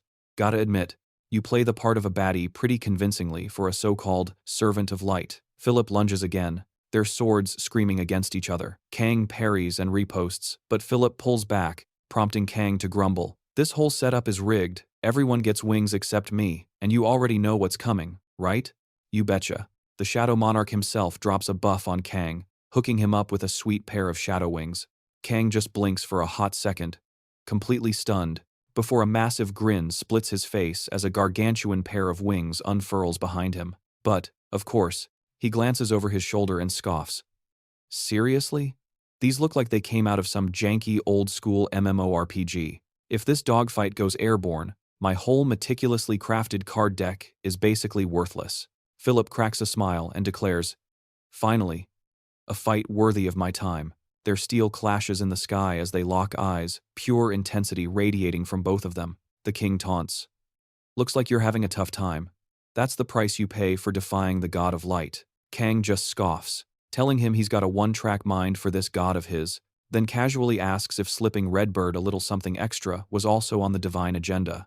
All this, while he's secretly lining up a sneak attack with his telekinetic blades, but Philip sniffs it out, yelling, your pathetic little tricks are useless against me, you filth, and bats away every single sword. Then he drops this bombshell. You're absolutely right. Poisoning him was God's will. And with that, he charges Kang, screaming about being blessed by Seraph. He bellows, "Everything I want is exactly what the God of Light wants." He swings and slices right through an ice clone. Yep, we're in the Naruto crossover episode now, folks. Ice clones, the whole 9 yards. Our cheeky protagonist even sticks his tongue out at him. Philip is frozen solid with shock, and our boy isn't about to let that golden opportunity slip by. You can just feel the finisher coming. He plunges his sword straight through the pompous king's chest, and Kang quips, "You know, after trying these wings out for myself, I'm noticing they really give you some serious tunnel vision." But just then, the blade flares up and a system alert pops. An archangel of rank 8 has descended into the great king's body. Kang immediately rockets backward at top speed as Philip's entire form is engulfed in blinding light. K-boom! A colossal explosion of pure light rips across the sky. Kang braces for impact. Once the afterglow dies down, the king's fatal wound is completely gone. He's just standing there, arms spread wide, glowing like the final boss of some epic JRPG. Halo and everything. This poor schmuck has no idea he's just another NPC in my story. He's giving Kang the death stare, and Kang's just thinking, "Huh, I thought only demons could possess human bodies. Guess angels can pull that trick too." Then they lock eyes, and their swords start glowing as both blades get some ridiculously OP new stats. They rush each other again, and the impact sounds like a freaking thunderclap. Literally everyone on the battlefield just stops to watch the show. And of course, it starts pouring rain. Up in the sky, all you can see is this blinding flash of light. That's our boy Kang, making a beeline for the angel, just wailing on him, slash after slash, but you can see the sweat starting to bead on his forehead. The angel actually manages to lop off one of Kang's wings. He gets this smug grin and dives in, aiming to stick his sword right through Kang's heart. But Kang just lets out a roar, and that severed wing suddenly sprouts these gnarly shadow spikes that shoot out and impale the angel's body. The so-called holy warrior's eyes bug out in total shock, and in that split second, Kang's ice blades zip forward, turning the angel into a human pincushion. Kang's panting, totally gassed, as he checks the angel's neck to confirm the kill. The half-frozen angel tries to get out some last words, but the system cuts him off. Boss defeated. Great King Angel. Channeling his inner Sung Jinwoo, Kang just mutters, "Sucks to be you. I don't need wings to own the sky." Then he just yeets his other wing right at the falling angel. Meanwhile, down on the ground, the soldiers start yelling that something's dropping out of the sky. One of them finally figures it out, it's the angel himself. They just gawk in disbelief as the glowing body slams into the dirt, absolutely riddled with Kang's ice blades. The system chimes in, announcing that the course of history has been altered. As a result, his gear starts to morph, granting him a corrupted special item and a solid 100 points. Kang lets out a sigh, finally letting himself relax. It's finally over. Just as he steps out of the tower, a blinding flash of light hits him. A global announcement blares out for everyone to hear. He's the first player ever to clear a level 7 tower. And of course, there are like 1,000 reporters already camped out waiting for him. He tries to hide his face, wondering how in the hell he got teleported right outside his own house. Some crazy reporter shouts, "Hey, I noticed the cross on your coat is gone. Did you swap out your gear inside the tower?" Man, these reporters are ridiculously sharp. Honestly, if I hadn't been watching the whole thing, I never would have caught that. Kang just plays it cool and shrugs. Yeah, I guess so. They keep hammering him with questions, just as Mr. Park finally shows up, already chewing out his driver for being so damn late. The woman tells him to take a chill pill, pointing out he's been acting like Kang's personal bodyguard lately. Park just sighs, saying he's just trying to keep the kid from going completely off the rails. But our boy just yanks the microphone, a wicked little smirk playing on his lips, and says, "You guys really want to hear me say it again? 'Cause I'm getting real tired of this whole song and dance. Honestly, some days I ask myself why I even bother saving this planet. The return on investment is just terrible. But today I'm feeling chatty." Then, with a smile that could freeze hell over, he asks, "So, tell me, do you guys into wars?" The reporters just blink at each other, whispering, Wars?" He leans in. "Yeah, wars. The good old-fashioned kind, with molten iron sizzling down castle walls, a sky full of pointy sticks, and, a bit of the old red redecorating all over the place." The reporters are just staring, completely bug-eyed, like, did this dude just have a stroke? Kang just plows on. I mean, this is the 21st century. Our version is a little different.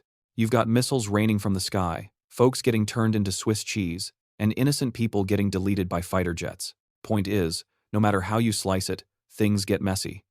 So, let me ask you again. You guys like war? Every single reporter starts sweating bullets, nervously stammering. No. No one likes war. Kang lets out a little chuckle. Yeah, they're a real drag, win or lose. And just like that, his mind drifts back to a conversation with the Elf Queen. She'd told him, "My vengeance is complete. And yet, I am paralyzed by fear." Kang had been confused, asking her, "You crushed all your enemies. What's left to be scared of?" And she'd answered, "I am haunted by the thought. All this conflict, all this death, this terrible end. Was this truly the will of our goddess?" Snapping back to the present, his eyes lock onto the reporters. He says, "See? Exactly. I totally get where you're coming from now. Of course, normal, everyday people wouldn't like war." Then his voice booms out again. "All right, pop quiz number 2. You guys like heroes?"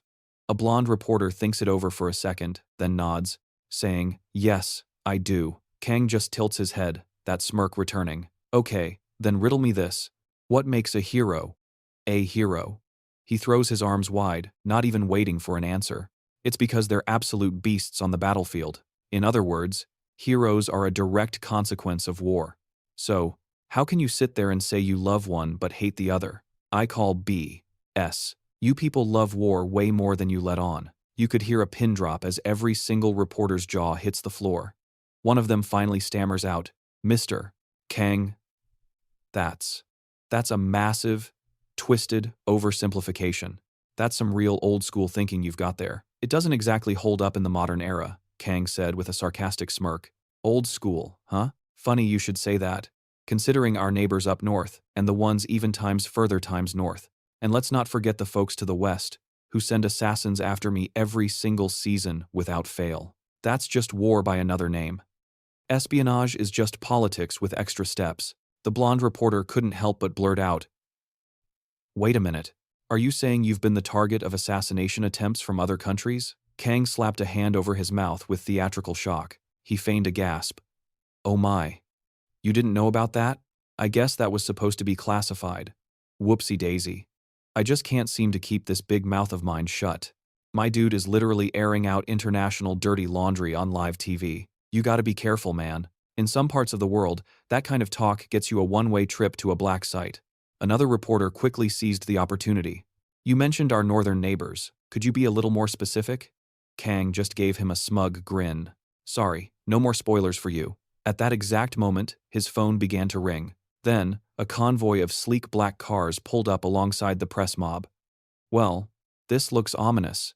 Looks like the fun police have arrived to escort our guy away." But, cool as a cucumber, he kept talking. "So, after giving this whole war thing a lot of thought, I had a revelation. These people are too busy with their little turf wars to notice the world could end tomorrow. They've realized players are just weapons with a pulse. So they just point us at each other in their stupid conflicts. They have the gall to ask me to fight their political enemies instead of the things that actually want to devour the planet. They're delusional enough to think they'll just waltz through this apocalypse without me or any of the other so-called war heroes." For the grand finale, he spread his arms wide and boomed, "So you tell me, why should I even bother trying to save this world?" Everyone was frozen in utter shock, even Mr. Park. A moment later, his phone's microphone picked up his voice as he rephrased the devastating question. "Does this world even times deserve times to be saved?" The blonde reporter and her cameraman could only stand there, jaws on the floor. No one knew how to process what they'd just heard. And then, one gutsy reporter finally managed to squeak out, "Yes, the world absolutely deserves to be saved." Kang simply tilted his head and asked calmly, "And why is that?" A random guy in the crowd suddenly shouted, "Because we can't just let innocent people die. You have a duty as a player, you can't just abandon it. As the hero king, you're supposed to set an example for the rest of us." Our boy just heaved a long, dramatic sigh. Then, from seemingly nowhere, a twisted, clownish voice echoed, "Why so serious?" It says, "We can become a hero, or we can become a villain." He's basically saying, this whole stage is our playground, and we make the rules. And let me tell you, It looks like our boy is about to completely snap. He cracks this sinister, almost villainous grin and goes, "Whoa, chill out. I was just messing with you. You guys don't have to get your panties in a twist over every little thing I say." Sensing a PR nightmare about to unfold, Mr. Park screams his name, snatches him by the arm, and starts yanking him out of there, flashing his official-looking badge and shouting for the mob to clear a path. But before he's fully extracted, Kang twists back to the cameras for one last zinger.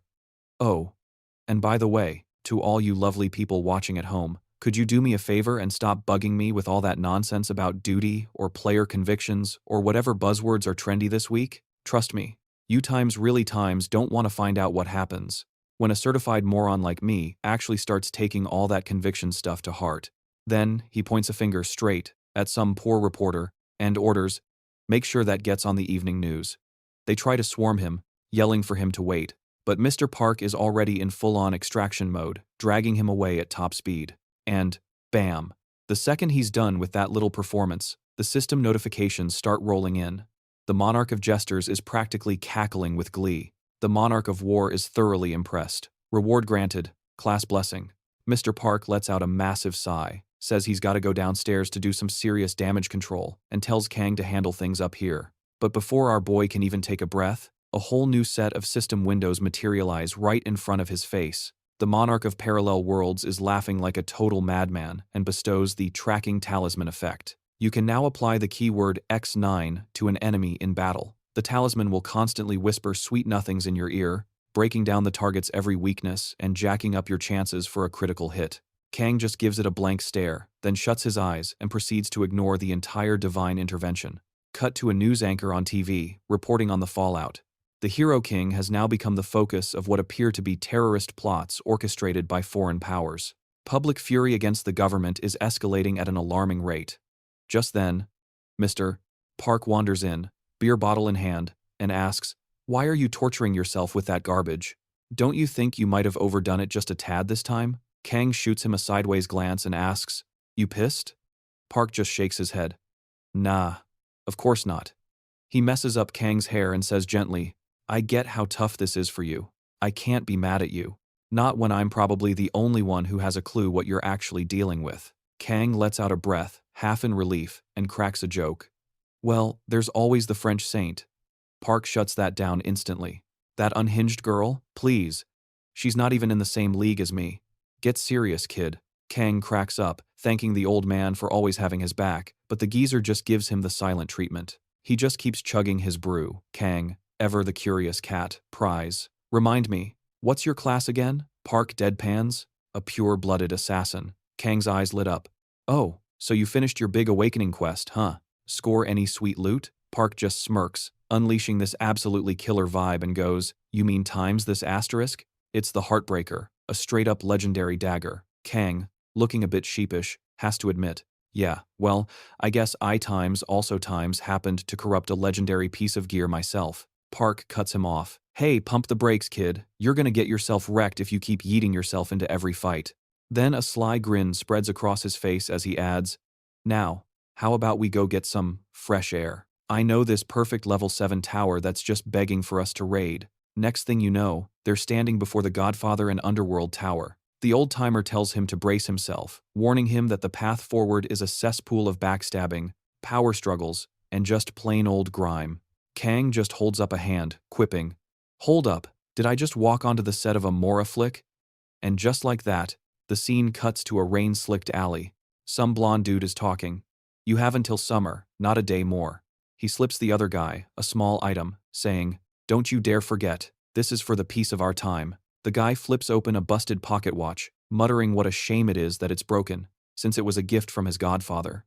Meanwhile, Kang is whining about the downpour, telling Mr. Park to get his hood up before the rain messes with his hair straightener's hard work. That's when the blonde spots them. He sprints over, yelling for help and calling them strangers. Kang and Park just trade a look, like, is that what they call tourists around here or something? The blonde dude starts rambling about how this is Black York and his family is in deep trouble. Without missing a beat, Kang just smirks back, "Buddy, Danger is our middle name." Then his eyes land on the absolute cannons, the blonde. Asterisk woman times is packing. And he realizes he'd mistaken her for a dude this whole time. She beckons them to follow, saying she'll lead them to her boss. Once they get inside the joint, she lays it all out. The city is run by 5 major underworld families. You've got the Capones, the Falcones, the Gambinos, the Sanchez crew, and the Quios. Apparently, a big meeting is set for 3 days from now to carve up ownership of some major businesses. The problem is, her godfather, who just so happened to be the head honcho of the Capone family, got whacked, along with a bunch of his top guys. Kang's interest is officially piqued. Godfather, you say? The blonde woman explains how she started out as an orphan, just another stray kicking around the city's back alleys. Then, by a total stroke of luck, she manifested an ability, but it wasn't much to write home about at first, until her godfather took her in, and suddenly, life wasn't so bad anymore. To her, he was a knight in shining armor. Kang just nods along while Mr. Park starts poking everything like a kid in a candy store. The woman keeps talking, explaining that during the big hit, she could only rescue her savior's son, and that little guy is now running the whole show. And right on cue, some dude puffing on a cigar welcomes them, introducing himself as the president of Capone Enterprises, or, to put it bluntly, the big boss of the Capone family. Mr. Park, with zero filter, just blurts out, "Wait, a kid is the boss?" And speak of the devil, a little blonde pipsqueak steps out of the shadows. He's snarling at Mr. Park, puffing out his chest and insisting his name is Vito Capone, the one and only heir and head of the Capone family. The woman shoots Mr. Park a look and tells him to pipe down, saying, "This foreigner clearly can't read the room." But honestly, the kid's got this weirdly intense aura about him. Mr. Park just stands there, totally embarrassed. The kid then covers his mouth, trying to look all serious, and says, Okay, settle down. We're on a tight schedule here, so let's cut to the chase. You have the floor, Rebecca. Oh, so her name's Rebecca. Got it.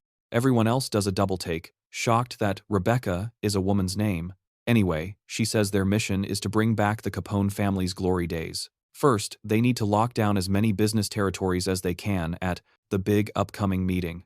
Second, they have to neutralize the clowns who whacked the old boss and his top guys, not to mention the puppet master pulling the strings. So, Kang casually asks if they have a clue who the culprits might be. Rebecca explains they've narrowed it down to one of the other 4 family heads, or maybe all of them are in on it together, but Gambino is their #1 suspect. The guy's still trying to make a name for himself in the organization, so it makes sense he'd try to kick off a war to climb the ladder. Kang just glances at the photos and asks, "So, can I just unalive all of them?" And Rebecca, without missing a beat, says that's a perfectly acceptable solution. After all, any enemy of the family is going to end up on a hit list sooner or later anyway. Kang smirks, glancing over at the kid boss. "Yeah, but your boss over there doesn't look too thrilled with that plan." She turns, and the kid looks like he's about to have a full-blown panic attack before he sputters out. "The Capones have always been a force to be reckoned with, but we were untouchable under my father's reign. And for 2 decades, Rebecca was right there, watching him build this empire with her own 2 eyes. Whatever she says, goes. That's the Capone way. I never, ever question her judgment." Our boy just fires back, "Right, but you're the boss, not Rebecca." The kid starts sweating bullets and mumbles, "Well, I mean, she knows way more about this stuff than I do, but Kang just cuts him right off. "So, you're saying you also want to take them all out then?" The kid just rubs his head, completely cornered, and says, "I'd rather just sit on this until we're absolutely sure. It's how my old man would have played it too."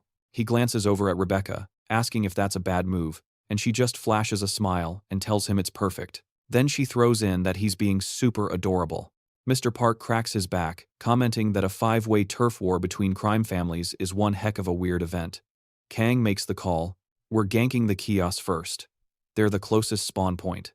Resting his chin on his hand, he smirks. "You sounded like a textbook final boss just now, Mr. Park." The old man shoots back, "Hey, no better time to lean into the role. Don't you forget, this whole world is just one big game." And next thing you know, they're already storming the instance. The poor NPC guards ask who they are and what business they have with the Kyo family. Then, a whole lot of red paint splatters everywhere. The poor saps got deleted before they even knew what hit them. Mr. Park bellows, "If you want to tap out, now's your chance. Anybody who snitches gets to live." One goon yells back, "You'll get nothing from us. Go kick rocks, you clowns." And that's all the invitation the old assassin needs to go to work, turning into a human blender on everything that moves. Kang just watches and mutters, "Damn, he looks like he's having way too much fun with this grind." Just then, a guy smashes through the door, screaming that they're cowards for launching a surprise attack right before the guild meeting. And what'd you know, it's the big boss, Kyo himself. A soldier Mr. Park has by the collar screams out, "You think our boss would hide from a couple of low-level scrubs like you?" Mr. Park just grins and asks, "So, can you fly?" Before yeeting the guy straight at Kallio, shouting for Kang to get in on the party. Kang smirks and says he's all in. But the old man holds up a hand and reminds him, "Hey now, you're on vacation, remember? Let your elder handle this one." That has to be the most bizarre interaction in this entire series. Even Kang looks like his brain is buffering. He just chuckles, aims his ice crystals forward, and says, "All right, fine by me. I'll just clear out the trash mobs for you." He fires, and Mr. Park makes a beeline straight for Kallio. As Kang is busy cleaning up the extras, the camera suddenly focuses on what looks like a woman's shoe. Please, author Nim, let this be the grand entrance of a top-tier waifu. And it is. Turns out there's a woman hovering outside the building, just spectating Mr. Park's little massacre. Mr. Park totally clocks her, and so does Kang. They both get that ominous feeling, like a murder of crows just flew in. Clutching a feather, Kang mutters that his gamer sense is going haywire, that there's a much bigger plotline going on behind the scenes of these so-called games. The chapter ends with the mystery woman zipping off at full speed. Last time on, so, the Kior family just got deleted. Up next on the chopping block, the Gambino family. And Kay, he's just chilling, watching the fireworks, muttering, "Holy crap, the old man is absolutely wrecking shop."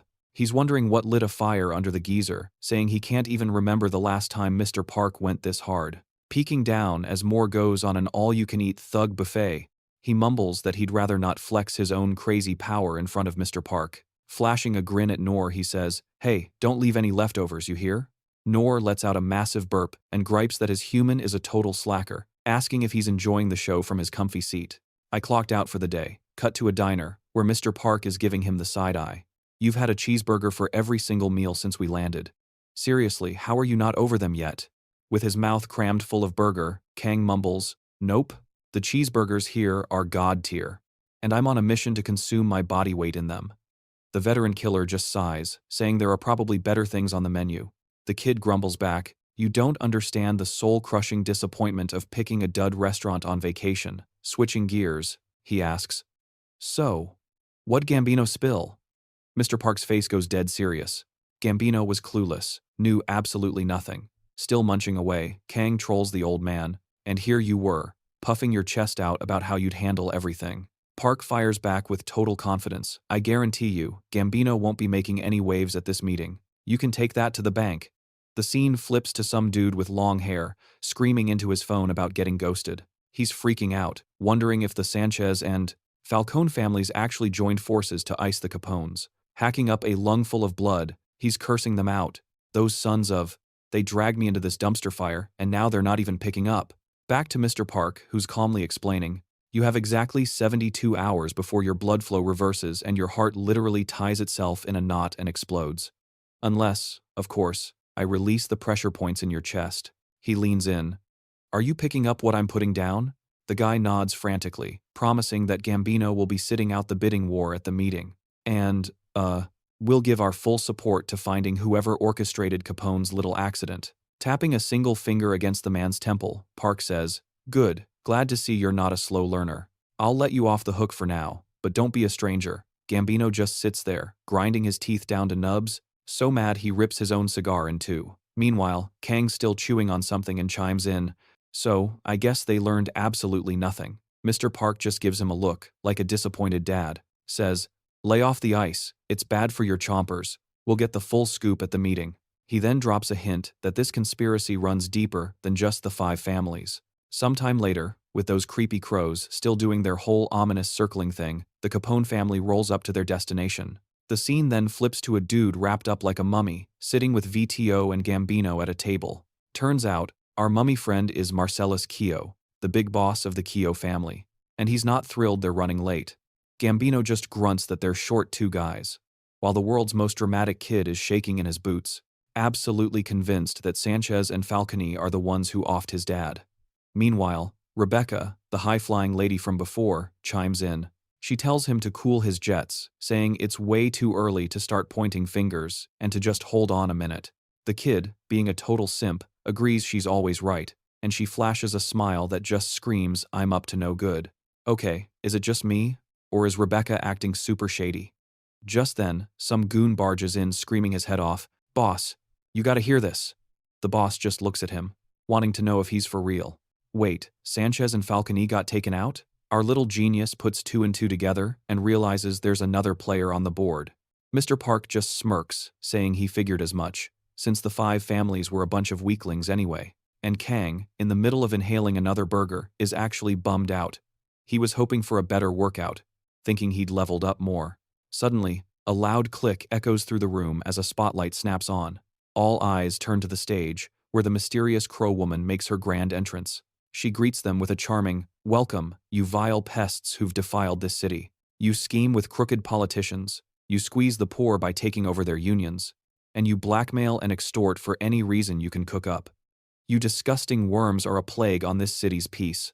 She bellows that she's here to air all their dirty laundry, and declares, "I, Necro, am here to serve you a hot plate of justice."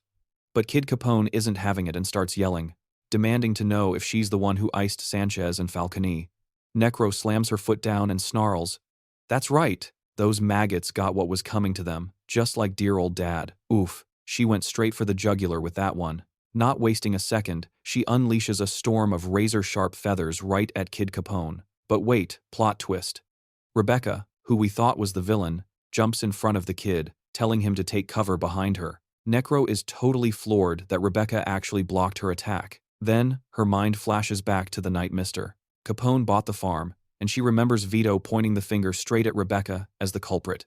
Necro mutters that she heard the same rumor, and a totally unhinged smile spreads across her face. Necro swears that Rebecca is going to pay big time for what she did, then just starts screaming, calling them all scumbags.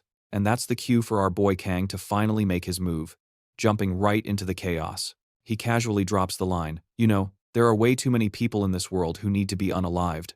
And then bam, the giant whale of darkness appears. Then Nora just pops in and straight up devours everything. Holy smokes, it seems like Nora just ended the entire battle with a single chomp. "That's our boy." As Kang gives him a good scratch, he remarks, "So times that times was the real threat." He thought Nightcrow was a total pushover, but it turns out he celebrated a little too early, because just a moment later, Nightcrow zips out of the way, dodging the attack, and slices right through Nora's shadow. The poor kitty lets out a painful yowl, and Kang instantly gets it. This chick is way tougher than she looks.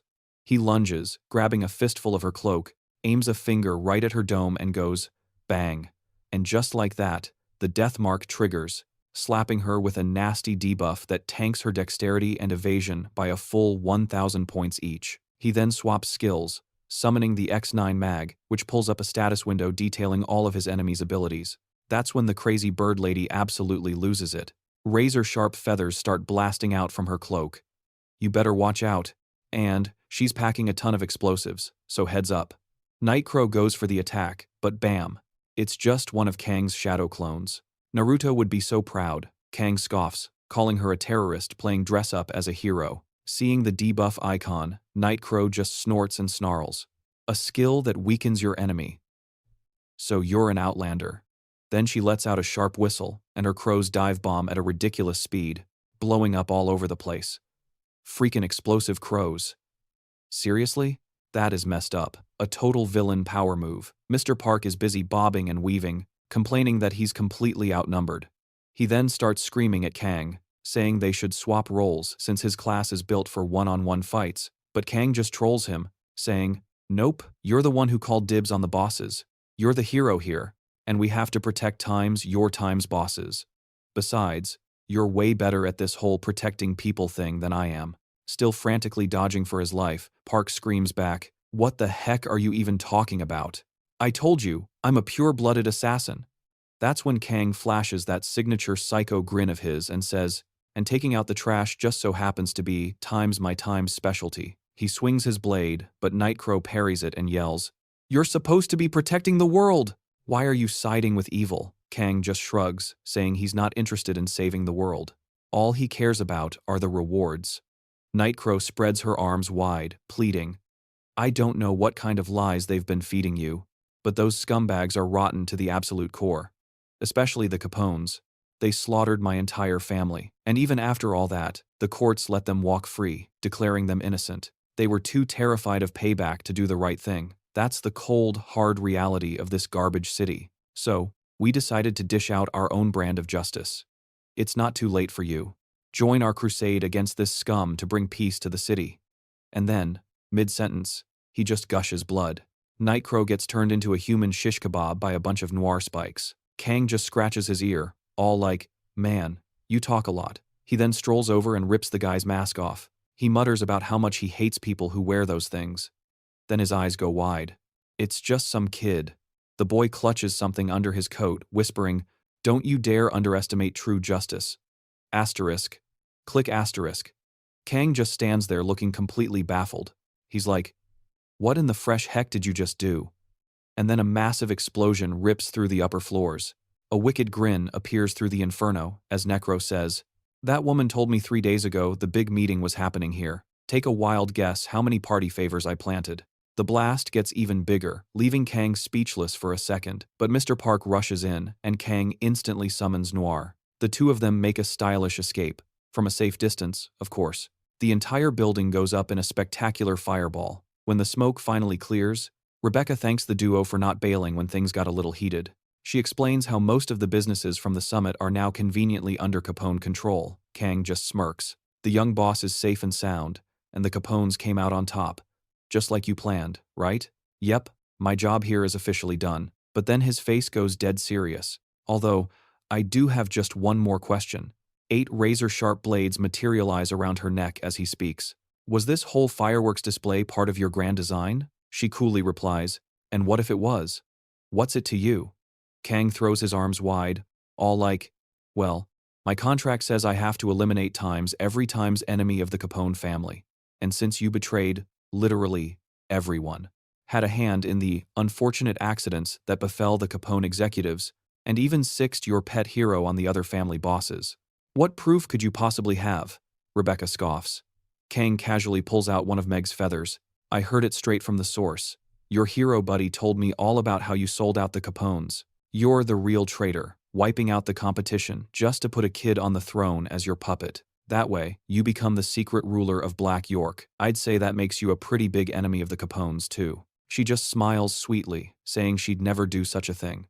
"Everything I've done was for the young Master Vito. He's just too kind and innocent, you see. That's precisely why I had to arrange for the Godfather's permanent retirement, who basically strong-armed him into the top spot and conveniently got rid of anyone who might have been a problem." Clasping her hands together, she claimed her whole master plan was just to shield him from this big, bad world. You know, just a guardian doing what a guardian's gotta do. But Kane wasn't buying it, calling her out for backstabbing the guy who raised her, just so she could run the city with him as her little puppet. That's when Old Man Park stepped up to the plate and laid it out. "Guardian? Please. All you did was declaw a kitten so you could cash in on his name." She just smirked, totally confident they had zero solid proof to pin any of it on her. But Park just swung open a door and was like, "Oh yeah? Let's see what our surprise guest has to say about that." And boom, Rebecca went stiff as a board. The kid was standing right there, tears streaming down his face, completely shattered by what she'd done. She started pleading with him to wait, but you could see some seriously dark mojo starting to swallow her whole. That's when Vito chimed in. "You know, you were right about one thing, Rebecca." He balled up his fist, whipped out his heater, and finished with, "This world really is times a cruel place." And then, pop, a system window flashed to life. Tower cleared. All enemies of the Capone family have been permanently deleted. Mr. Park started to stroll off, muttering something about wanting to be the main character in a gritty noir flick. Kang, ever the troll, immediately shot him down. "Yeah, right. You'll never be the protagonist." And this wasn't some moody noir film. It was basically a superhero movie. The old guy just chuckled and said they should totally team up like this more often. Just then, some random goon burst in, totally out of breath, yelling, "Boss, we've got a massive problem." He gasped out that a level 5 tower in Suwon was about to have a tower break. The news hit them like a truck. Both of them froze solid, and you could even see beads of sweat popping up on Kang's forehead. So, the next scene sets it up. The tower causing all this panic was a nasty level 5 dungeon that a squad of players from the association had already tried to tackle. They totally beefed their first run but somehow managed to bail before getting wiped. One dude was absolutely losing it on the others, screaming that when you flunk a tower run, the whole team gets slapped with a 3-point penalty and everybody gets demoted. Super nervous, another guy squeaked out that they could totally fix it. All they had to do was clear the tower on hard mode. The entire squad just stared at him like he'd grown a second head. Their mushroom-haired leader finally exploded. "What? Are you nuts? Did you completely forget how hard we busted our butts to get this far? You want to go crawling back to the association, with your tail between your legs?" The other three just looked at the ground and mumbled, "No way." He pressed on. "Then we're clearing these penalty points. No ifs, ands, or buts. That means we're beating this thing on hard mode." And with that, the doomed party dove back into the tower. He tried it on hard mode this time. The result? A complete and utter wipeout. Kang knew the association's point system was strict, but this was just plain bonkers. His mind drifted to the tower break. Sure, they're a rare sight these days, but they were a dime a dozen back in the first 2 seasons, when nobody had a clue what was going on. Back then, failing was just another Tuesday, and the consequences were absolutely savage. Every tower that collapsed meant countless people got deleted, including the ones they cared about. But now, he muttered, things are different. With a smirk, he opened his private stash of top-tier equipment and skill cards. 3 items materialized, one of them legendary, and 2 so rare they were practically myths. The Storyteller's Tracker Talisman, the Bracelet of the Wind, and the Ring of Power. And among the cards, 2 more legendaries, just for kicks. The first was an overcoat that tanked his defense by a whopping 900 points, but cranked his evasion up by 1200 and his dexterity by 300. The other was the Shadow Mantle, a nasty piece of work that could expand his shadow into a cloak and plunge the entire area into absolute darkness. And just like that, our boy was fully kitted out and ready to crash this tower break party. He quickly swapped out his bracelets and gave one of his abilities a little tune-up. At that very moment, the system announced the main event was about to begin. Our boy stepped out of the car looking like an absolute Chad. The crowd immediately went wild, screaming that the Hero King himself had arrived. But Kang didn't look impressed in the slightest. He just stared up at the sky, a gut feeling telling him something seriously bad was about to go down. While the mob of clueless fans around him were cheering and thanking him for just showing up, something started to crawl out of the portal as a crimson light tore across the sky. The system began its final countdown. 9. Some random hero wannabe shouted that it was starting, telling everyone to stay sharp. 8. 7. 6. Kang casually put a hand on the guy's shoulder and said, "Hey, quick PSA. If you fall into any of the following categories, you should probably make yourself scarce." He held up a finger. First, anyone caught in my skills splash zone is going to get deleted. Second, anyone who can't keep up with my pace is going to become Monster Chow. Third, everyone who isn't me is going to become Monster Chow. The tower break began. Monsters started flooding out, and Kang unleashed his full shadow power as the other so-called heroes ran for the hills. The creatures swarmed relentlessly, but Kang was just slicing through the horde with his shadows, casually pointing out all the different types of cannon fodder. You had your standard orcs, some lizard-looking things, and a few others so freaky he couldn't even tell what they were supposed to be. Given the tower's name, he figured the last schmucks in here were probably duking it out with other people, which meant these mobs were totally uninvited party crashers. He scrunched his face, trying to figure out where the heck these gatecrashers spawned from, and then, out of nowhere, some news jockey in a chopper pops up, screaming, "Get a load of this, folks! The Hero King is soloing the whole instance, holding the line against a level 5 tower break on hard mode. The haters can cry all they want, but you can't deny his skills are absolutely busted." Okay, this reporter either had balls of steel or a serious lack of brain cells, hovering over an active tower break just for a live feed?